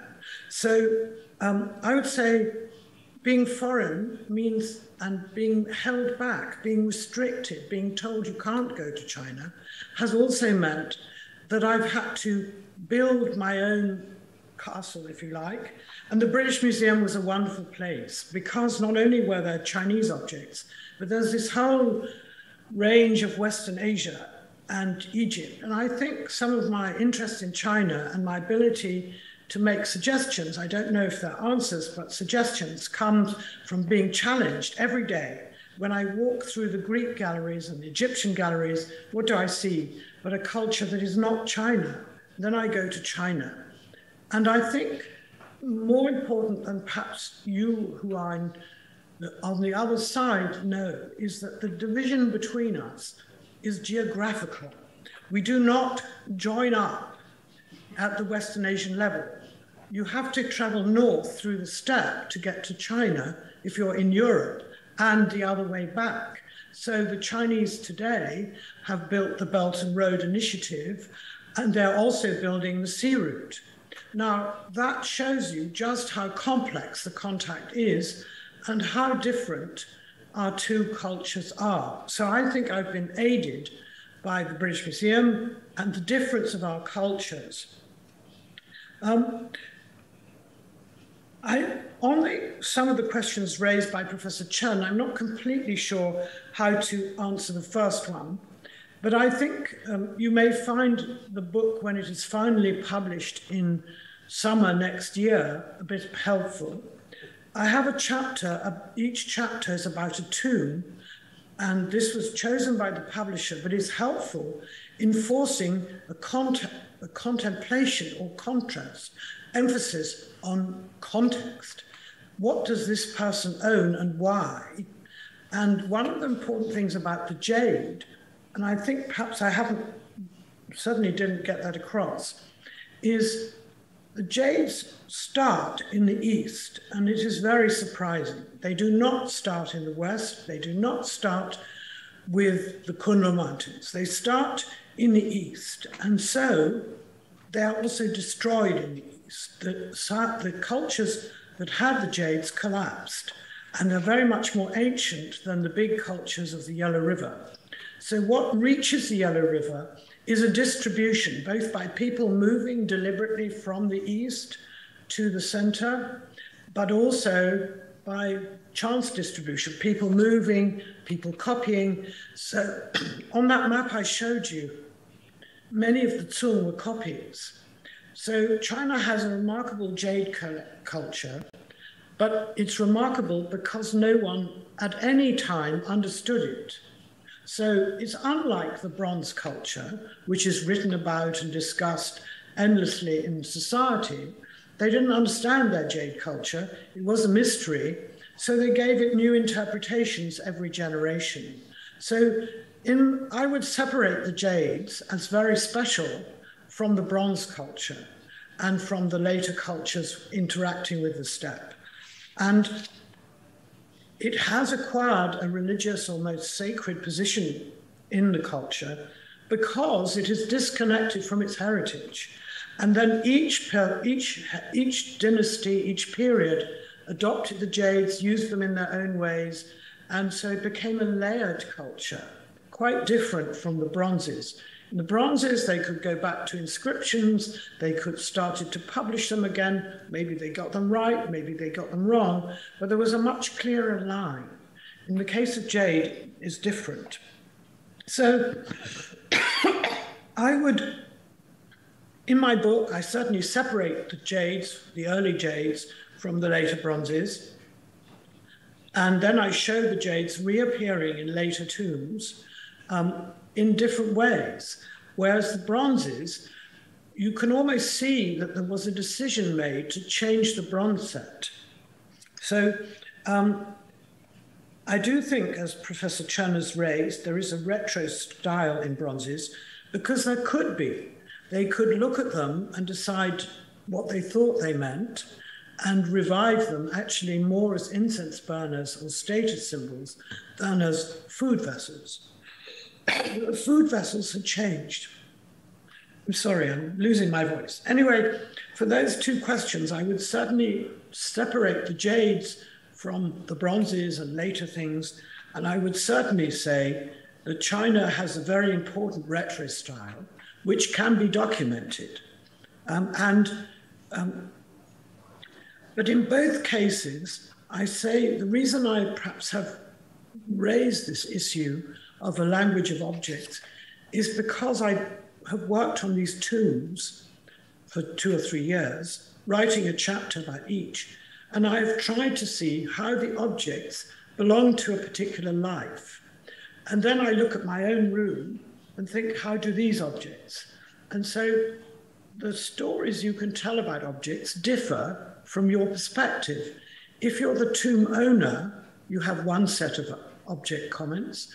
If you're the tomb preparer, the ritual specialist, you'll have another. If you're the tomb excavator, you have a third one. But this is true if you read a book. if I read a book, if I read a Chinese story and you read a Chinese story, you will have different responses. So that actually the human response in physical and in verbal form is very varied. And one of our gifts is our ability to manage this variation. If we couldn't manage the variation, we couldn't communicate. Now, I do think there is a failure on the Western side to understand the Chinese side, but I think it would be stronger and easier to get together if in China you were willing to recognize that you have not only different characteristics, but a different culture. And that culture has a language in words, a language in choreography. What I came to with the ritual vessels was you have to think of a choreography, because the handling of the vessels in the Lord of Ray's tomb is quite different from the handling of the vessels in Ya Chang's tomb, completely different. They cannot be used in the same way. The numbers are different, the foods will be different, the sequence is different.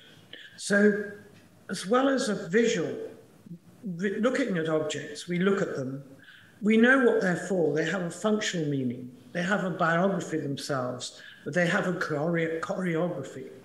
I think all these things matter in trying to construct what I call an object language. It's not easy, but how does one, I do think, answering Professor Lee's question, that the comparison was helpful. By working in the British Museum and every day passing Egypt or Greece, I realized we were not looking at the same inventory. If you don't want to talk about a language, you can always talk about an inventory. We all have inventories of what is suitable in our different societies.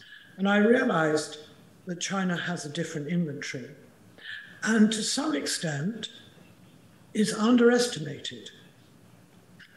So one of the differences between China and the West is the absence of stone in China and the presence of stone, particularly in Egypt.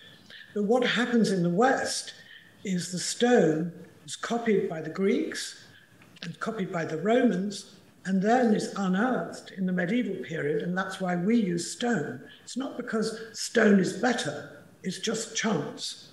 And the one important feature which I explore in my book is, of course, with the Lowest Plateau, you have an obstruction. It's an obstruction to the stone, and it's a big obstruction to metal. But because of the dispersal of jade, the jade is all there in the Lowest Plateau, in tombs, in burials of ritual kinds, and so on. So jade turns up, and metal doesn't. So the whole way of collecting metal is quite different. I do think that the writing about individual tombs, which was pressed on me by the publisher, not my choice, has been extremely helpful.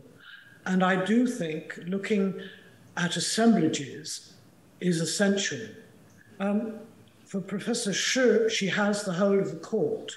She has the court of the Qianlong and Yongzheng and Kangxi emperors, and you can assemble, to some extent, what they owned at one point, what they did with those things in their rituals and in their daily life. And I think that is very informative. But so to answer Professor Lee and Professor Shi is to say, I looked at things from the British Museum outwards and realized I was looking at something that was different. And I think reading things in context helps. It doesn't mean that art objects are not wonderful. You can have great individual objects. I think the buffalo is wonderful, though there are other more wonderful bronzes. But you want to see where the buffalo fits. He doesn't have 9 buffaloes, but he has 9 Jade. So that tells you something. And I think it's that kind of comparison within a set, between sets, that helps get the language. It also helps, I think, to look at things cross-culturally. And to me, the interaction with the steppe has been very significant. And if I was working now again in the later period, I would spend more time looking at Uzbekistan, Tajikistan, and Kazakhstan. I do think they're very important to China's middle period. The later period, then again, we are looking at the West and China in interaction. So I do think you can apply this language to all periods, but as it happens, the existence of the tombs and their very great richness makes that easier. So I think I'll stop there. I hope I've thought about some of the things. I don't think I completely got the points that were being made by Professor Chen. Thank you very much. Okay, thank you very much, Professor Rousen. I now would like to move on to the third part of today's program. That is, we are inviting our audience here to raise questions. They have indeed done so through Slido. So far, we have already collected a couple of questions, and I'll read these questions to Professor Rousen by order, and hopefully you can actually pick and choose to answer these questions, because some of the questions are actually kind of a sort of reiteration of those raised by our panelists. I also understand that we are running slightly short of time. I was just given an instruction from the foundation that we may extend our discussion time a little bit more to say 15 minutes after 6 o'clock here Taipei time. I hope that is all right with Professor Rousen, because we do want to seize this opportunity to have more dialogue with you. So the first question raised by one of the audience, Anonymous, the question is it possible to translate the visual language of Chinese objects into a Western context, namely in museums where we are only looking at snippets of history? I think this is more or less the question that we sort of anticipate. So, given your experience as a keeper of antiques, Oriental antiques in British museums, how would you like to guide your audience or your visitors through the visual language to understand Chinese civilization? Well, I think that that is now a problem that I face. I don't think I could do it in the British Museum. If you go to Baoji and to the museum representing the Western Zhou, they do in fact reconstruct a tomb. I'm not sure. I think you have to do this reconstruction in your head. I think you have to say to yourself, when I'm listening, as I do all the time, when I'm listening to someone speaking Chinese, I'm listening and saying, now what does that mean? So I'm interrogating myself about a language that I only half know. So when the man introducing us today was speaking in Chinese, I was interpreting that to me. And I think actually that's what you have to do. I think when you read a book, you are sort of stringing words together, and then you're saying, how do you understand it? You can't, the fact of knowing English as a 10-year-old doesn't help you read Chaucer or Dickens or Shui Zhuang. You're going to have to learn how that language and the text fits into society, in fact. So I suspect what I think one needs to do is to say to people or write books. I think there's more to be written about this. When you go to a museum, it's like opening a book and having no time to read the poem properly. You look at a single object or a group of objects, but actually to get a sense of the feel of them, you're going to have to learn more, see more. In my early days, writing the Sackler catalogues and spending time in America, I learned a lot more about technology and how the bronzes were made, though I now think my ideas need to change. People have done more work, but the same is true of ceramics. But I think you have to get beyond the technology of the object, beyond its visual appearance. You need to learn about what I call this choreography, how they're moved around in life. And I don't think it's very different with language and books. If you want to understand a text like Chaucer, that's a difficult, I mean, I can only understand it if it's read aloud. I don't understand it by reading the page. I can understand the sound. And then I have to try and understand the society to which it belonged. So I don't think it's very different. When we cook in our kitchens, we don't need to have anything explained. When we look at the Shang dynasty, we do need a bit of explanation. Yeah, that's wonderful. Thank you very much. The second question from Brian Lee, the question goes like this. The bronze vessels have quite different roles and meanings in China and the steppe. I would like to ask about the role of a bronze in the context of the steppes of society, as opposed to the society of China, of course. Yeah. Well, there are two kinds of vessel in the steppe. Mostly, there are a few kinds of vessel made for cooking. So those are daily life vessels. They're not, I think, ritual vessels mostly, though they may have a ceremonial purpose. There are also a few Chinese vessels in Inner Mongolia or around Beijing, and I think those vessels have been looted or acquired by steppe-type people from more central areas. And actually, I think those are status symbols on one hand, and a rather perhaps naughtily a source of metal, because they can be melted down and made into weapons. And we have plenty of evidence that the steppe people on the borders of China melted down these vessels and made them into weapons, because they used a Chinese alloy, which actually isn't very good for weapons, and we can see it by analyzing. So I think rather surprisingly, but it's partly geographical, there's a strong boundary between those who use vessels for ritual, for offerings to the ancestors, and those who use vessels for either shamanistic rituals that contact the natural world, or actually melt them down to make weapons. I think there is quite a strong borderline which you can find at different periods. All right, thank you very much. The third one from one of the audience, anonymous. The question is it possible to further understand the nature of this upheaval that is evident from the change in ritual vessels? Because you were talking about upheaval in your presentation. This member of the audience is curious about a little more explanation of this upheaval that is evident from the change in the vessels. For example, by using textual sources, can we rely upon textual sources to further our understanding of the meaning of the upheaval employed in the vessels? Well, I'm very interested in that, and I've provoked a lot of controversy from the textual people. I would say two things. If you like, history has helped us a bit. The historical evidence shows us that there was both a problem in the court that an uncle succeeded a nephew. There was something has gone wrong in the succession, and an important Western scholar called Yuri Pines has written about that.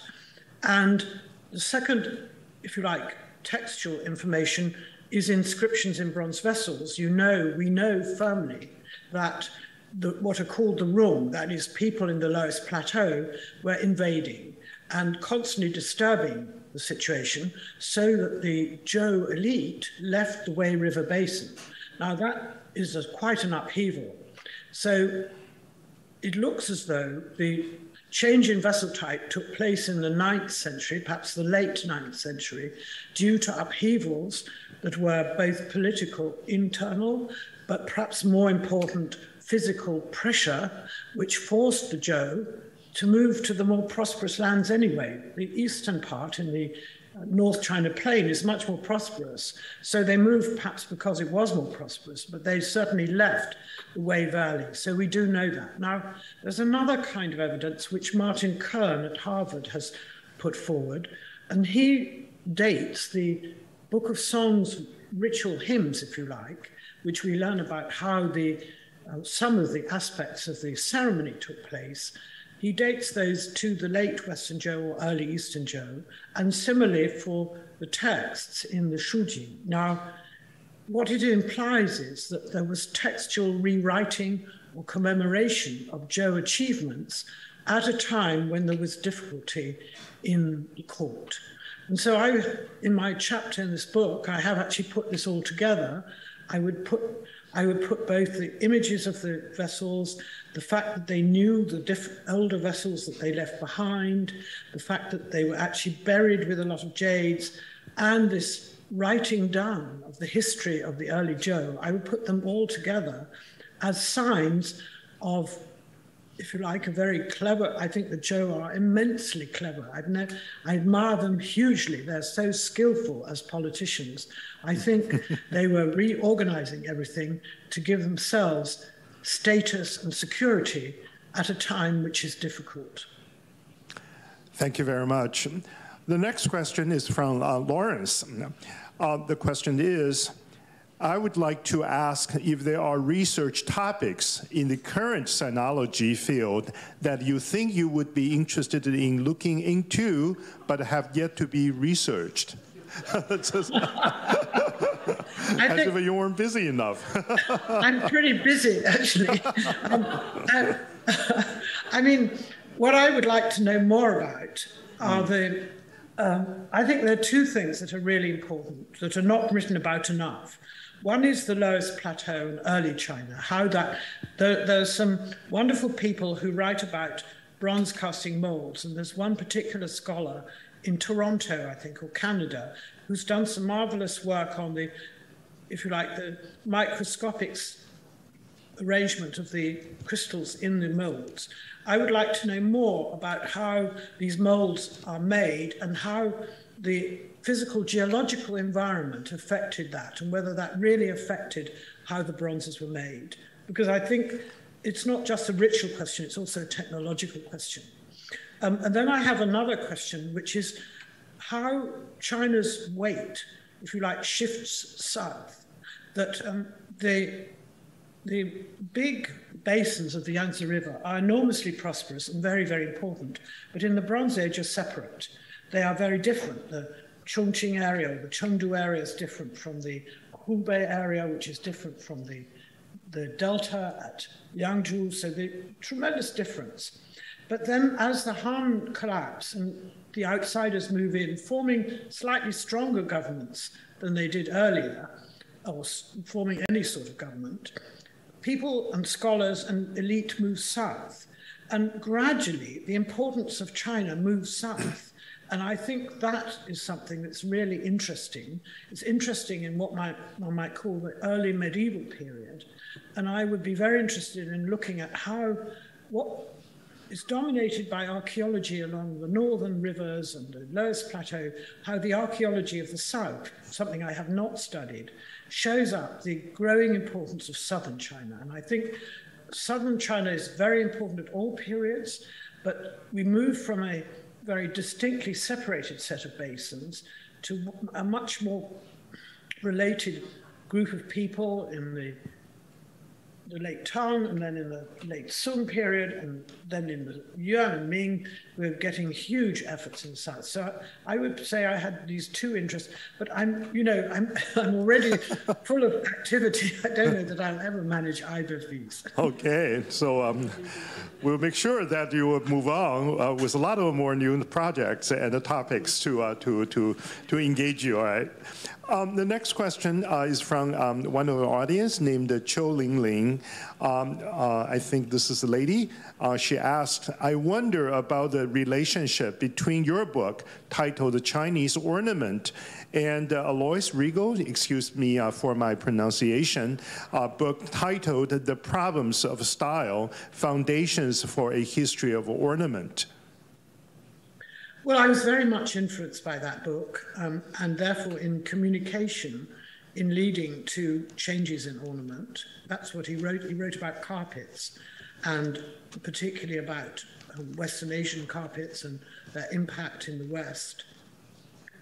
You could say perhaps one of the, not quite failures, but biases of my Lotus and the Dragon is that I spend an awful lot of time on motifs and detail.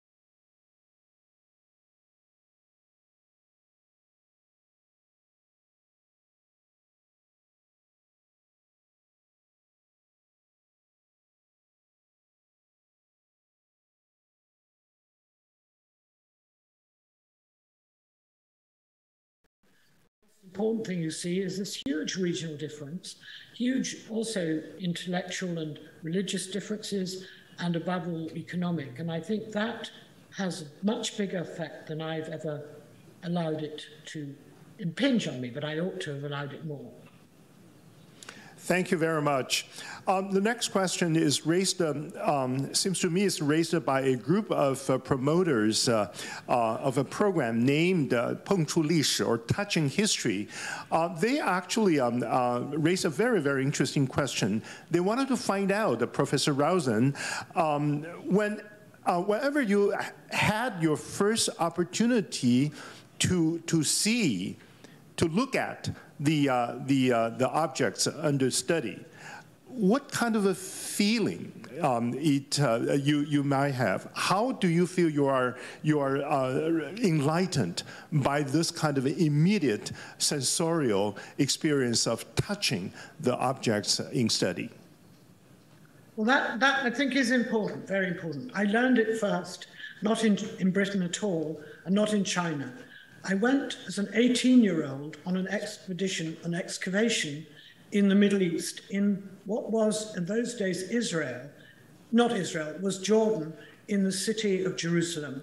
And I joined an excavation for 3 years in the 60s before the conquest, the reconquest by Israel. I joined this Jordan excavation in the city of Jerusalem. And there were about 10 different sites. I was in a little site on a big slope, on a very early site, but there was another very big site where they excavated a medieval area which had Chinese ceramics. So it was very hands-on activity. If you've ever excavated, it was a very big excavation.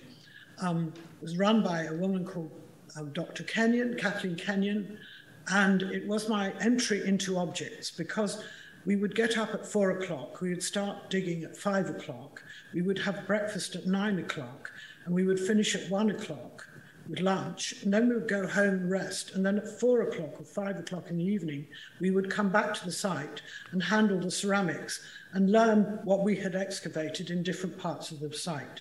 And there is where I learned the touch business. And I'm not very good, I'm rather muddled often in what I write. I'm dyslexic in what they say in English. Chinese characters, fortunately, are not affected by this, my problem with English spelling. So I find Chinese characters more illuminating than English spelling. But I don't have any trouble with identifying objects. And I found then, and I was only 18, that I was one of the quickest at learning this pottery stuff. I could identify them almost immediately. And then on a very rare occasions, only 2 or 3 times in the 3 months of each excavation, we went to the Armenian Garden, as it was called, which was the site with the Chinese ceramics. And there was ceramics from the 14th, 15th, 16th, 17th century laid out in rows. You know, we would dig up massive ceramics every day. So that's where I learned about Chinese trade, about the very different texture of Chinese ceramics from these early Bronze Age and Iron Age Palestine ceramics. It was an amazingly eye-opening experience. And I think from that moment on, I've been fearless about handling or identifying objects. It was, if you like, the sort of, it's like discovering, I have a grandson who's very good at music. It's like discovering that you have a good ear. I discovered that ceramics and identifying physically with my hands objects was something that I would enjoy and made me feel better when I kept on making spelling mistakes. That's great. Okay, we actually have got quite a number of questions, but in the interest of time, 2 more questions to go. The first one by Xu Ya Wei, I believe. This is a lady. The question is, in view of the spread of animal style in contemporaneous East Europe, how do you view this broad development and the role of a Western Zhou, I suppose Western Zhou animal motif or animal style in it? This is a comparative question. Yeah, that's a big puzzle and one I'm very interested in. Firstly, I would say that if you use not language but the word inventory, you find that the whole of the steppe from the 9th century down to today almost, but also down to the 2nd century, from the 9th century BC to 2nd century BC, uses a similar inventory. And the inventory consists of 3 things: weapons, which are daggers and knives, horse equipment of various types, and animal objects that are pinned on their clothes or on their weaponry. And it's the animal motifs are restricted to what they're used on. They're not making vessels covered in animals. They put them on their clothes or on their weapons.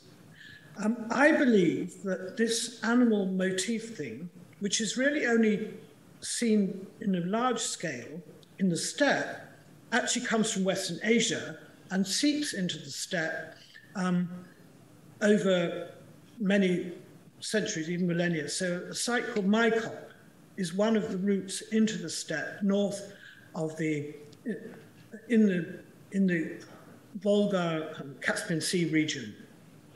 So there is a movement out of Western Asia, but it's not very direct, it's not very frequent.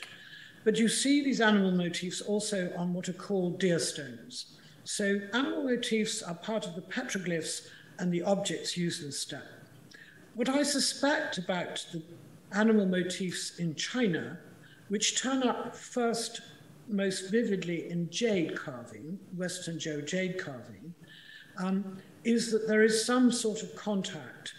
And I'm particularly interested in the Baoji tombs at Ruzhuazhuang, where there are animal motifs. In that period, I would be prepared to say there are certainly some steppe introduction there. But I'm much more uncertain about the Shang. There are a few animal motifs very visible in Shang jade and on Shang bronzes, but I'm not going to say at this minute that I could demonstrate they came from the steppe. It's possible that they did. I would say China, in the period down to the spring and autumn period, has a very mixed population. It's not terribly worried about who is a Han Chinese or not. I mean, they don't have that concept. It's only in the Chunqiu or Zhangguo period that they start to have this inside-outside thing. So, but I don't want, if I did research and I was able to go to Taiwan and to China, I might look at the Shang animals, but I don't know that I could decide, and I'm not sure. I mean, there are things that I think must have a steppe background, but I don't want to say that they have. I think they might have, and there's plenty of early stuff coming into the steppe, but it's until you've walked over the ground and found some more physical evidence, it would be difficult. So I don't know the answer. All right, thank you very much. Last but not least, this is a question from a MA student of National Taiwan University Institute of Art History, 台湾大学艺术史研究所的硕士生谢承恩. All right, the question is actually a very general question. Professor Rousen, how would you assess or evaluate the contemporary field of art history studies in general? How everything's going on in the field contemporarily, particularly in the context when Asia is being used as a kind of a model or kind of framework through which to understand art history studies in general. A second question, equally a very general question. Could you have some advice for all of us as to how we can take advantage of the method of comparison or contrast, comparative methodology, how we could better make use of this comparative method for our study? Well, I think most art historians would say I was very old-fashioned and very positivist and not theoretical enough. So I don't think I'm a good example to follow in any way. I think what you see in me is someone who has had a lot of material experience. And if you want to study anything, I cannot emphasize more the need to have material experience, to physically either look at paintings or hold objects, and also, in the case of modern art, read what people have written about their own paintings. But I think over-theorizing doesn't help when you're looking back to the periods I look at. And I still think the physical and the material is what matters, because that is what the artist or the ceramicist used himself or herself. So while I know that this huge emphasis on theory is taking place, I do debate it with my colleagues here at Oxford, I do think, for me, and what I've done, the actual physical material matters most. But I think you have to go beyond the material and say, what am I looking at? What is the society saying? What is the craftsman saying, the patron, and the society? I don't think you can just say it's beautiful or I like it. I think you need to look at the evidence of where it stood in that society.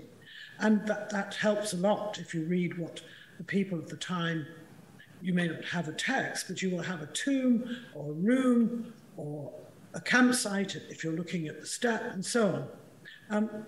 I think comparatively, I would emphasize that when I'm talking to my Western friends who wonder why I study China, I say, well, you have only got China to compare. It is the culture that balances Western Asia. And Western Asia and Egypt and Greece and Rome are the heritage of Western Europe, and therefore the heritage also of Australia, America, etc. So China, Korea, and Japan are on the other side. And I think it's extremely helpful to put ourselves in the West in proportion and see that there is this other way of doing things, other ways of thinking, other ways of dressing, other ways of honoring the spirits and the dead. I think that it's very important to see oneself in this mirror, if you like, and see that it's different. Now, the same is true of China, and I feel the whole of China needs to balance itself and say, well, we don't know that we actually like what's on the other side, but they're there, and we need to see that there are different ways to live and different ways to exist. And that's what I've learned from this comparative. As it happens, China is next door to the steppe, and it's a long way from Europe. But now with the Belt and Road and with sea, there's plenty of interaction with Europe. And I think both sides gain by respecting the other choices, because we've each made choices. Each side has a portfolio of possibilities. China did not have the possibilities of building the stone sculpture of Egypt. Egypt did not have the possibility of making the great ceramics of China. So we need to see the difference due to historical, but also geological and geographical situations, and realize that humans are unusual in having the ability to make different choices. There are other choices to study, of course, in Central America, Australia, but for those of us in Eurasia, there are these two big cultures, which are also in America. So I just say that it's useful to study the other side. Whether you like it or not is a different question, but studying is always worthwhile, and I've had a fantastic life in seeing that there was this choice.